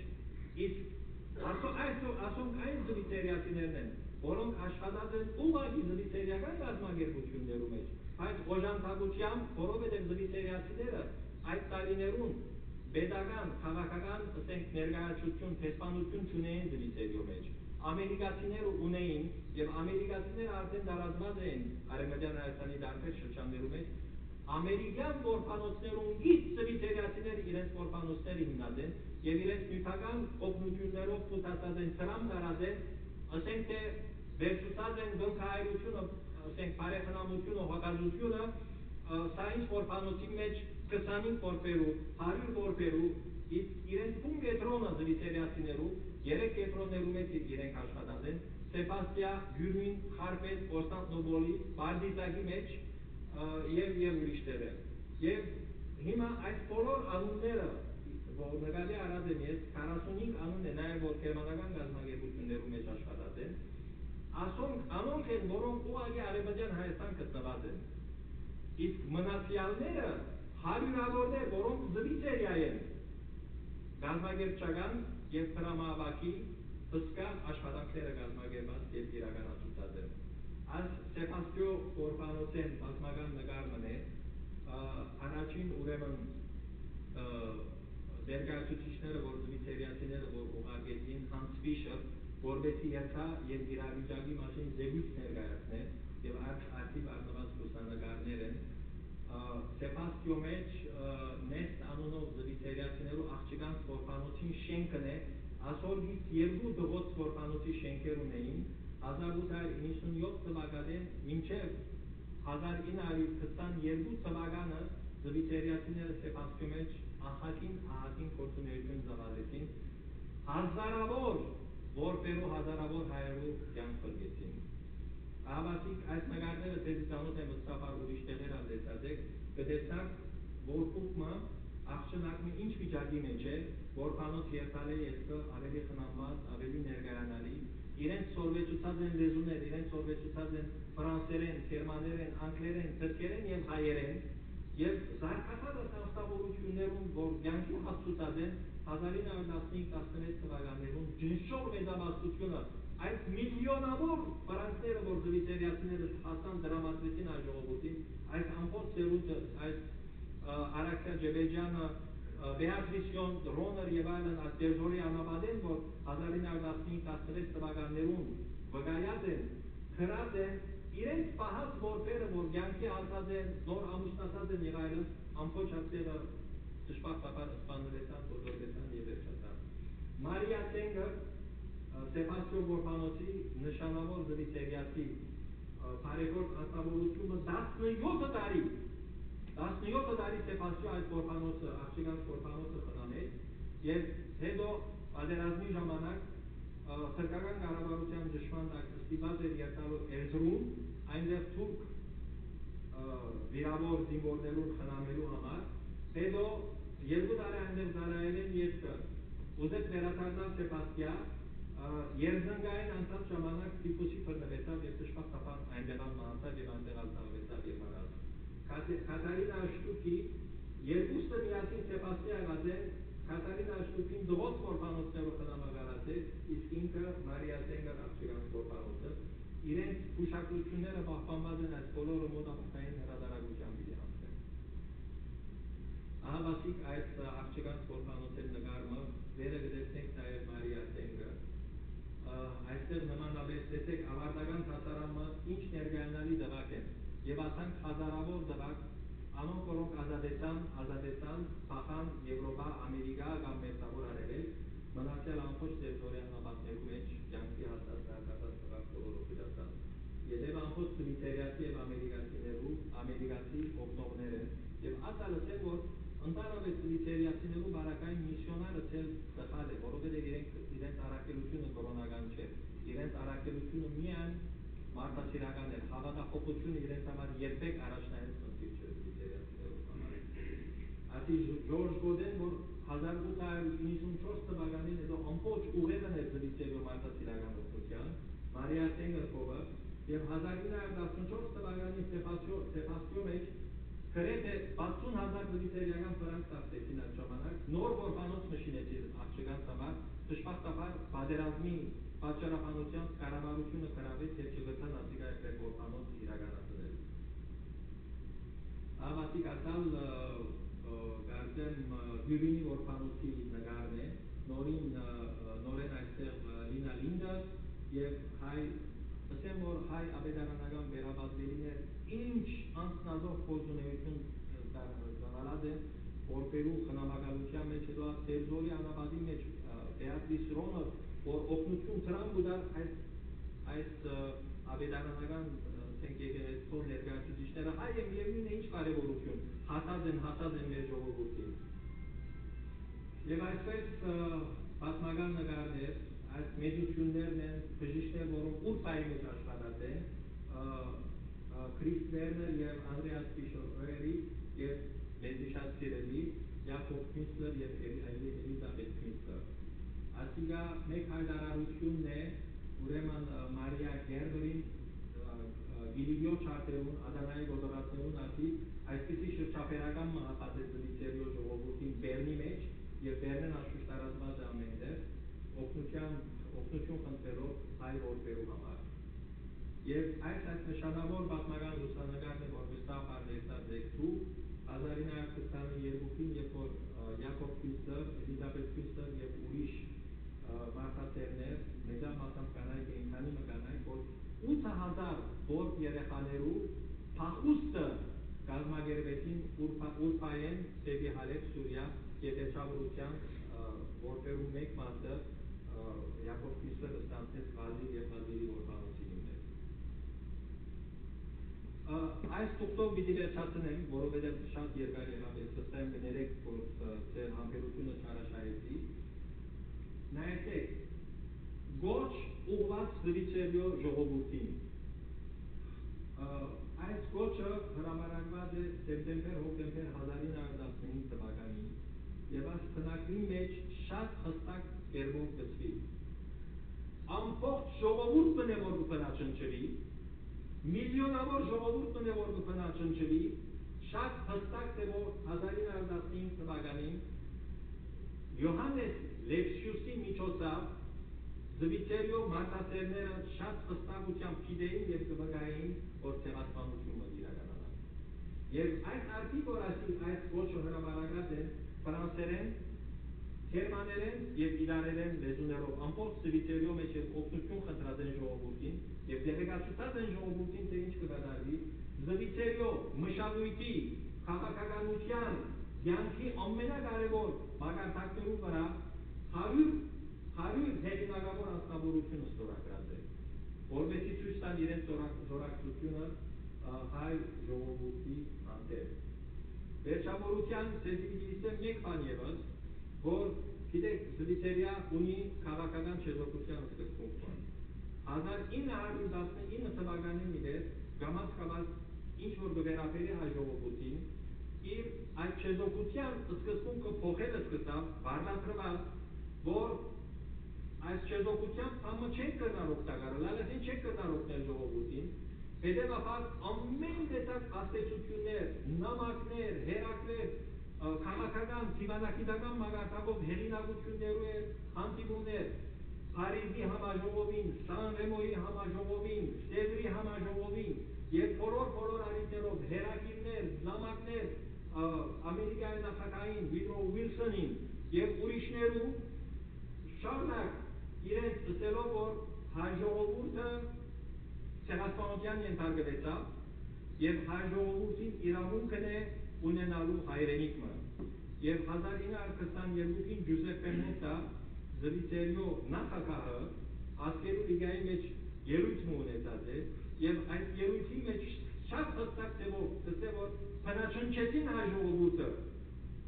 փնաչնչեցին հայ ժողովուրդը իր բնորանի մեջը հայ ժողովուրդը իրավունք ունի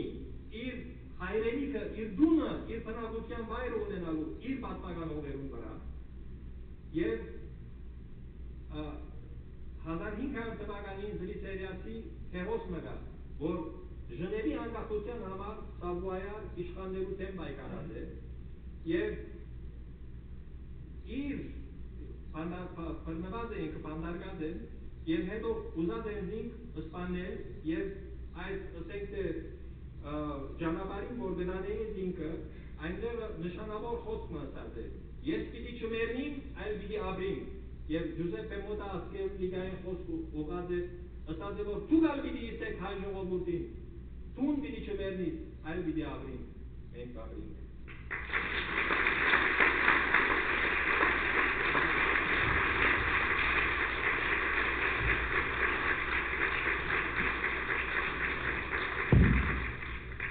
Thank you very much, Reverend Doctor, and we will have a very short question and answer session. I will take the questions from the audience also, but in the meantime I'll just want to make a few notes here for all those who could not understand Armenian, but just a few notes that this book is an archival, excellent response to Turkish denialism, and you saw that it's incredible how every detail, even the specific individual receipts, have been kept in the archives. And when he has researched over 3,000 archives, how can you expect him to give just a 15-20 minute talk? It's really, I understand what Dr. Manoukian has gone through. And one point also I want to make is that I double-checked with him yesterday. The population of Switzerland in the 1890s was less than 3 million people. Out of 3 million, 453,000 have signed petition for Armenia. Can you imagine, if you put that into proportion, 453,000 have signed out of 3 million. Incredible. And the amount of help, millions and millions of dollars, has been given to Armenians of those days. He mentioned, I had my doubts also when I read the book, when I first heard about the book, Bearing Witness to Humanity, and when I looked at it, I said, this is the history of all Armenia, not only bearing witness to humanity. And when I asked Dr. Manoukian that why, he said, well, because this was intended for the German-speaking people, and because they didn't have much knowledge about the Armenians, so his colleagues there advised him to make a much fuller picture for that audience, and that's why he had to come up with these additions about the Armenian nation. The one thing is that I would like to get his opinion on is that among all these Europeans who came to the help of the Armenians, why the Swiss were so efficient, and like in comparison to the French or the Germans or the British, etc. Does it have anything to do? You just mentioned about the Huguenots, and so maybe because they have gone through, massacres, whatever. I don't know. What's your? Okay, yes, I don't know, but that's fine. Sure. Yeah. Shut back. Ուրեմն հարցը դեպի դեսեք Ֆրանսիայի, Անգլիո եւ Գերմանիո մեջ նման օգնություններ գազագերբեցին մարդասիրական Գերմանիա անշուշտ այդ կենտրոնական ուժերու ներկայացուցիչներ, ասենք, եւ Թուրքիո տաշնագից հագարակադոր ահագին, ասենք, գերմանացի կրոնական գազագերբություններ փութացին մարդասիրական ճամփով օգնության հայ ժողովրդին, բայց միայն զվիթերիո մեջ էր որ քաղաքական հնչեղություն եւ երանք ստացավ։ Եվ զվիթերիացի ժողովուրդն էր որ միակը, ասենք, նախաձեռնեց այդ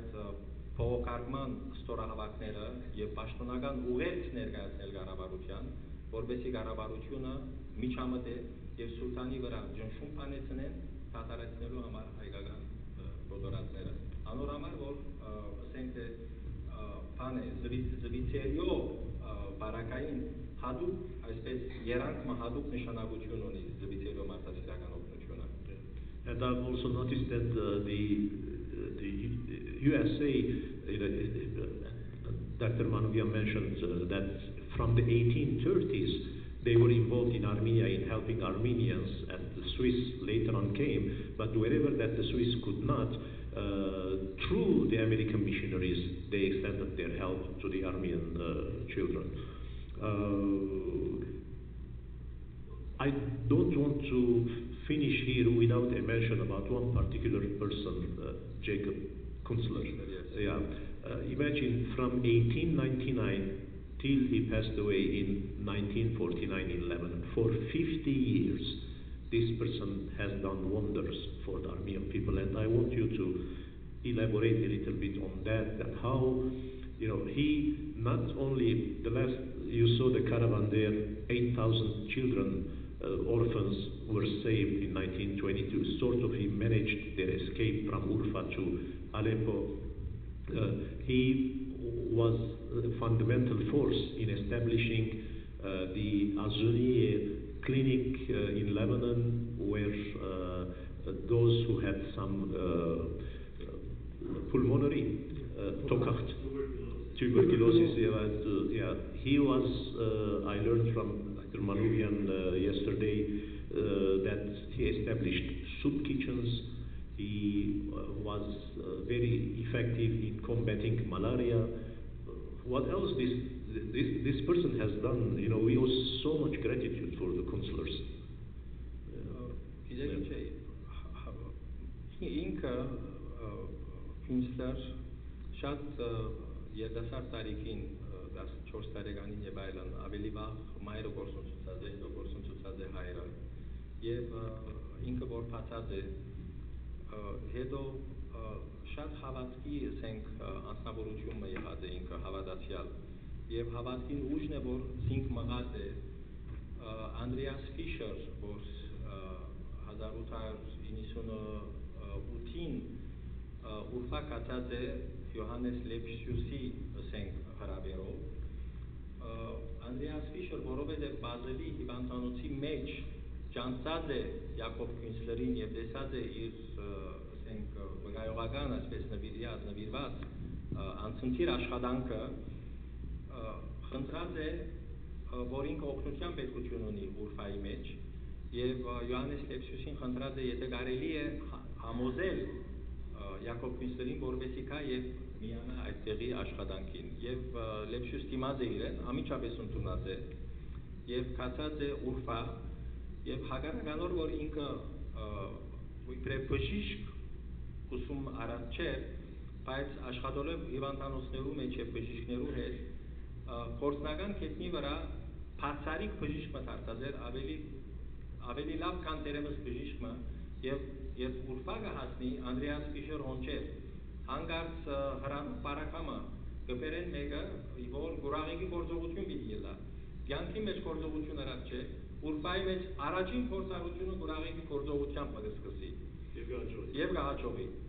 եւ այդ կորբանոցը կբարեկարգե կմեծնե կդեղափոխե նոր շենք կշինե եւ նույնիսկ դերույն թուրքերուն այդ ընթարում կունենա նոր շենքը որ պիտի շիներ հիվանդանոցը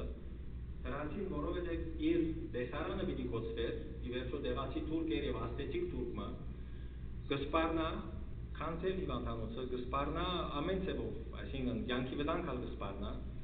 բայց Քյունստեր Արդուգանով արևազանգը դեր չսկսած հայ աշխատավորներ հավաքելով գբեր է եւ կսկսի հիմքը փորել եւ քարերը լեցնել ցեմենտը թափել եւ այլն թուրքը մինչեւ կանտրադառնա արևազանգին կհասնի եւ գսե որ պետք է հրանակ այստեղեն Քյունստեր գսե որ եթե գսե գրնաս այստեղ մոդենալ եւ մեզի հեռացնել ում ոտքերս պետք է գոդրես թուրքը կհարցակի Քյունստեր կփռնեզինք հսկա անձը զորավոր կփռնե եւ գնեթե թուրքը քանի մետր կկլորի եւ որ թուրքը հրաման կուտա իրեն շրջապատող անձերու որ Քյունստերին հարցակին այստեղը հայ գործավորներ ամեն մեկը փահը մուրջը սերքին կուքան եւ Քյունստերին կով կգենան հետեւաբար թուրքերը կամոզվին որ չէ ասմարտուն այդ գլուխ ելել հնարավոր չէ եւ գշինե այդ հիվանդանոցը եւ Ուրֆայի, ասենք, այսպես կոչված, ասենք, մուտաշերիֆը, քաղաքավետը կամ ինչպես որ ասենք, բնական է, որ ինչու համար օդարներ, քրիստոնյաներ պիտի կան այստեղ հիվանդանոց չինեն եւ մեզի թարմանեն, ինքը գերտա Սուլտան Համիդին Սուլտանիի անունով հիվանդանոց մշինել գուտա, ընդամենը 100 մետր հեռավորության վրա, բայց ոչ խնամքա, ոչ հոգացությունը, ոչ ալ բժշկական փորձառությունը ունեին թուրքերը, այդ հիվանդանոց ամբողջ ժամանակ թադար կմնա, թուրքերը անգամ գուկային, որ փույսերեն եւ այստեղի զրիցերիացի բժիշկներեն օգտվին եւ բուժվին։ We must add here that even I, Yes. in the 70s, have seen the remnants of those who were in the consular orphanages. They called themselves the consular generation. Consulari serund kăsăini. That's why they called Papa Consular, huh? Papa Consular and Mama Consular, as a matter of fact. Well, my final note here is that for me, I started my education as a historian. I got my bachelor's in history, but couldn't continue on because of the Lebanese civil war. But for me, history is just history unless you can personalize history. So when each one of us can see something in the history that he's reading that can affect him personally, that history will become much more effective. And interestingly enough, when the Reverend Doctor was going through the archives, he came up to this poster in the archives. It says, "We thank you," you know. And when he was looking into this picture, he saw this second orphan here. It was his maternal uncle. I want you to say a few words about this. Yes, ասիգաշատ ցնցող պատմություն մներ ինձ համար։ Գիտեք, ծեզի սիվոր 3000 փաստաթուղթ նկատի ունեցած եմ եւ երբ փաստաթուղթերը գտերտեի արդեն վարժություն դարձած է, գիտեք ինչպես ասես նայած ադեն կտեսնակ որ ծերնություն համար ինչ կհետաքրքրե եւ ադիգա ամիջապես սկեն գնեք մենք պիտի գտնենք եւ այլն։ Եվ այսպես թերթած ադենս թերթեցի եւ հանգած փամը գար որ սիվոր չի գնալալ եւ ես սկսա թերթել եւ դեսա Գրիգոր Թափանյան անունը եւ հիմա գիտեք Մինասյաններ շատ կան, Հարությունյաններ շատ կան, Հակոբյաններ շատ կան, այսինքն չի գնար պատկերացնել որ իմ պատմությանը ընտանիքիս պատմության հետ ովևէ ուղղակի առնչություն կրնա ունենալ եւ ընտանիքիս պատմության այդ մասը ինձ ամբողջապես անծանոթ էր եւ դեսա դագը որովհետեւ քանի մտողալ կրված է ադի 1932-ին զվիցերիացիները իբրև ֆլայեր շնորհակալության Լիբանանին ղրգած են զվիցերիա այն բարերարներուն որոնք կողքեն որպեսի քաչալերվին որբերուն փերանով շնորհակալություն զվիցերիացիներուն շնորհակալություն կհայտնենք ցեզի we thank you wir danken euch եւ դագը քանի մտող գար եւ մեծ մորս մասին եւ իր ասենք քրոջ մասին ակնարկություն կար եւ ինձ համար այլևս ովևէ կասկածելու բախմը չէր մնացած որ իսկապես մորեղբայրս էր եւ մորեղբորս պատմություններ գիտեք ցեղասպանության մերդուներում մեջ հաջող չեն խոսվիր չեն պատմվիր վերաբրողները չեն սիրել պատմել որովհետեւ երբ որ պատմեն այդ ցավը եւ դարաբանկը գաժմիականանա նորեն կգտնվի նորեն կանցնին այդ ահավոր ասենք ջամփաներեն դարաբանկի հետեւաբար պատմության այդ մասը ինձ համար անձանոց էր չեմ գնար սկացումներուց թարգմանը լալ միանթե ահավոր հեղձուկ մգսկայի եւ որ դեսա եւ արժաններս չի գնար զսպել եւ գիտեք ինչ այստեղ արխիվը կա գազագերբված սեղաններ են բաներ են եւ այլն եւ բնական է որ պաշտոնյաներ կամ որ գհսկեն կամ ուզեն օգտակար լալ ովևէ բանի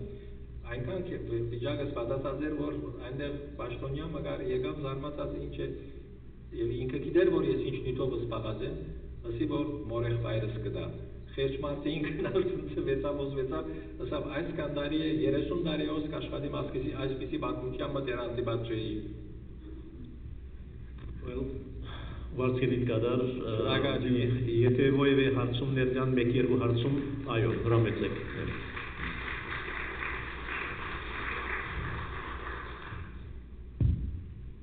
Dr. Manoukian, սքանչելի է պարչեն կտներ կդանդլուս, ուրեմն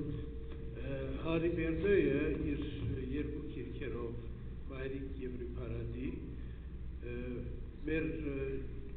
ցեղասպանության հավագանին մեջ նվաստ դերացի ենթադրեմ, որ հետո ֆիլմի վերածվեցավ, որ եթե չեմ սխալիր Տոկիոյի փառատոնին առաջություն շահեցավ ֆիլմը։ Հետո վերջերս, որ The Promise ֆիլմը գրքի ցեղասպանության հետ ուղղակի կապ ունի, հիմա այս ծեր քիրքը կարելի է հետագային սկրիպտի վերածել և ֆիլմի վերածվի, այդ հարմարությունը ունի, նկատելով իր կազմվածքը, որ մեկ մասը հայրենասպանություն է, մնացածը ուղղակի զրիցերական բարեգործական հարցերով կսպարվի։ Ինչ է ձեր կարծիքը։ Այսինքն բացառված չէ, եթե դաղանթավոր ֆիլմ ռեժիսորը լավ որ ասենք համապատասխան մանուսկրիպտը պատրաստել, որովհետև բետայորեն չլա, անշուշտ որ կարելի է, անշուշտ որ կարելի է։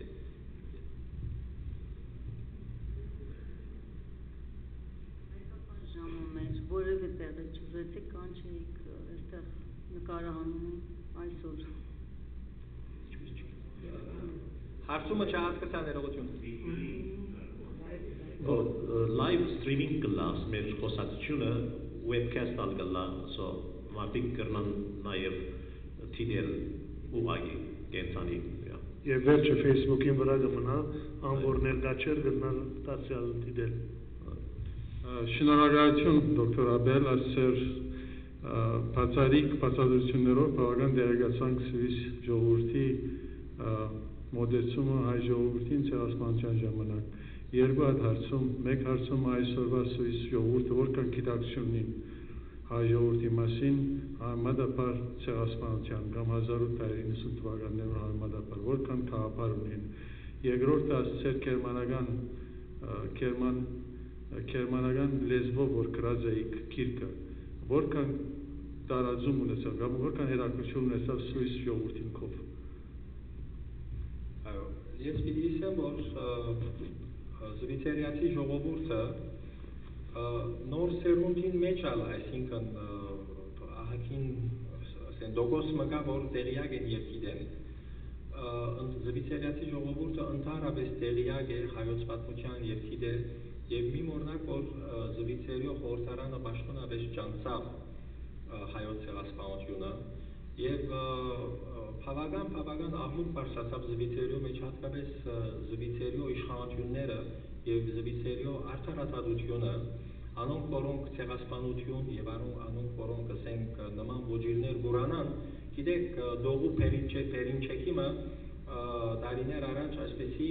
աղմուկը բարձրացավ, զվիցերիո մեջ եկավ և իր բացախոսություններն մեկում մեջ ուրացավ, որ հայկական ցեղասպանություն գոյություն չունեցավ, դա իմպերիալիստ պետություններու խեղաթյուրումն է և այլն, Թուրքիա գուզեն ճնշել և այլն, և հայկական կազմակերպությունները թափվեցին այդ անձնավորության դեմ,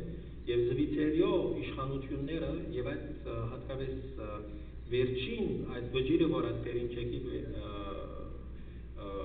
վերաբերյալ պիտի կայացներ զվիցերիո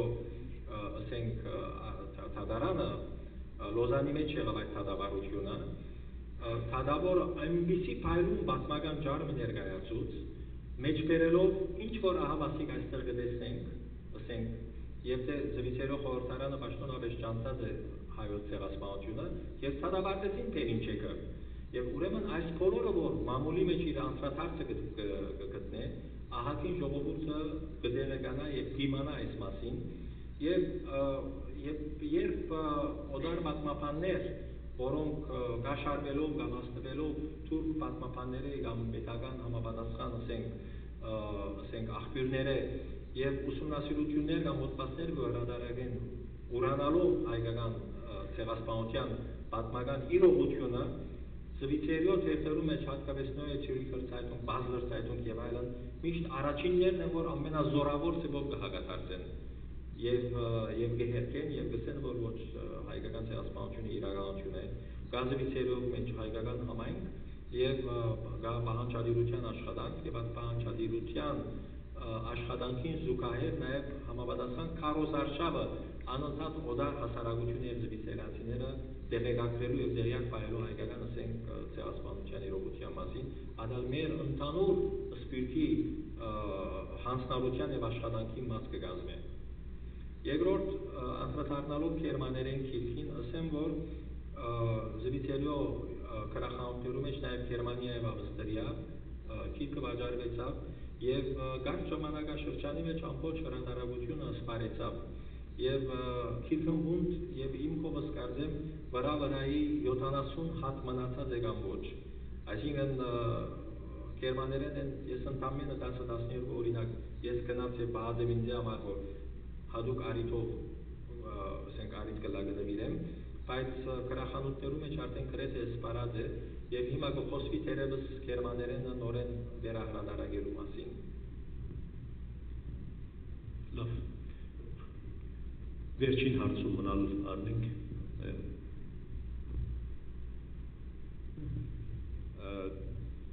Dr. Abel, մեկ հարց ունեմ ինձ հետաքրքիր է սա unique phenomena or there's more archiving material was researched before with someone else or this is first time we were doing this type of work. Is that կամ հայերեն ասեմ որևէ մեկին գիտեք որ ձեզնից առաջ արխիվներ հանել են եւ մշակել են եւ գիրք են դարձրել թե դուք առաջին եք այս բնակավարում եւ այդ շրջանում միգուցե Գերմանիայում կա կամ Ավստրիայում է եղել կամ Ամերիկայում է եղել Զվիթերիացիական արխիվներում բարակային են խոսքը ուրեմն բոլոր արխիվներում որոնք Գերմանիայում կա վստահ Գերմանիայում կա Գերմանիա արտաքին գործոց նախարարության ամբողջ արխիվը Wolfgang Gust անունով սկանչելի հայասեր պատմակետը ամբողջապես այդ արխիվը հրատարակեց եւ պիտի ասեմ որ ադիալա ինձ համար շատ կարեւոր ուղեցույց մներ եւ Զվիթերիո բարակային որոշ բաներ ասենք մանր մունոր ասենք հրատարակություններ բարձրապես խոցվածներու կապակցությամբ փոքր թերթերու մեջ անդրադարձներ եղած են բայց այս մագարտակով ամբողջական արխիվի ուսումնասիրությունը պիտի ասեմ որ առանց ինքնին խանգարելու անդրանիկ աշխատանք է առաջին աշխատանք է դարձյալ հայր Գնամ երկու բառ ես ավելցնել դոկտոր Աբելին դված անունները որ կան իբր անուններ կճանչնայի բայց այսօր մատնանշած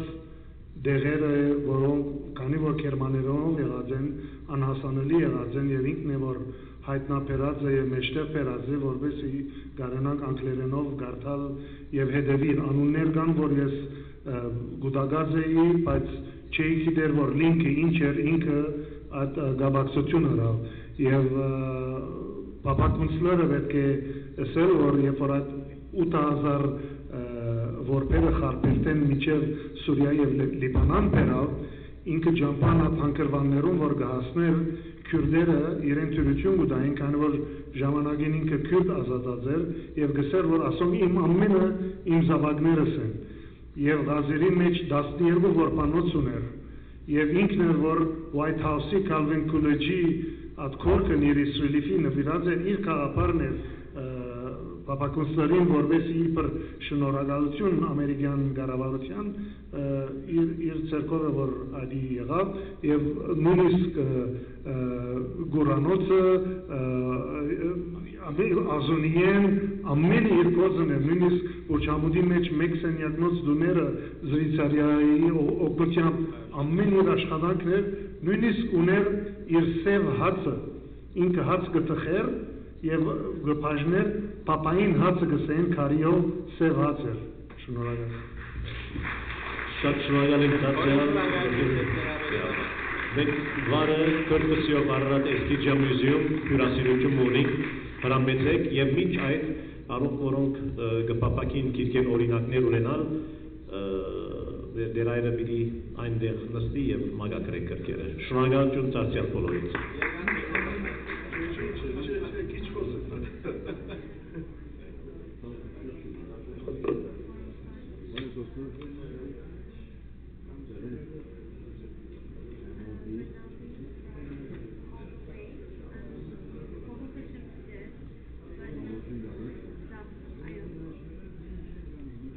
Yeah.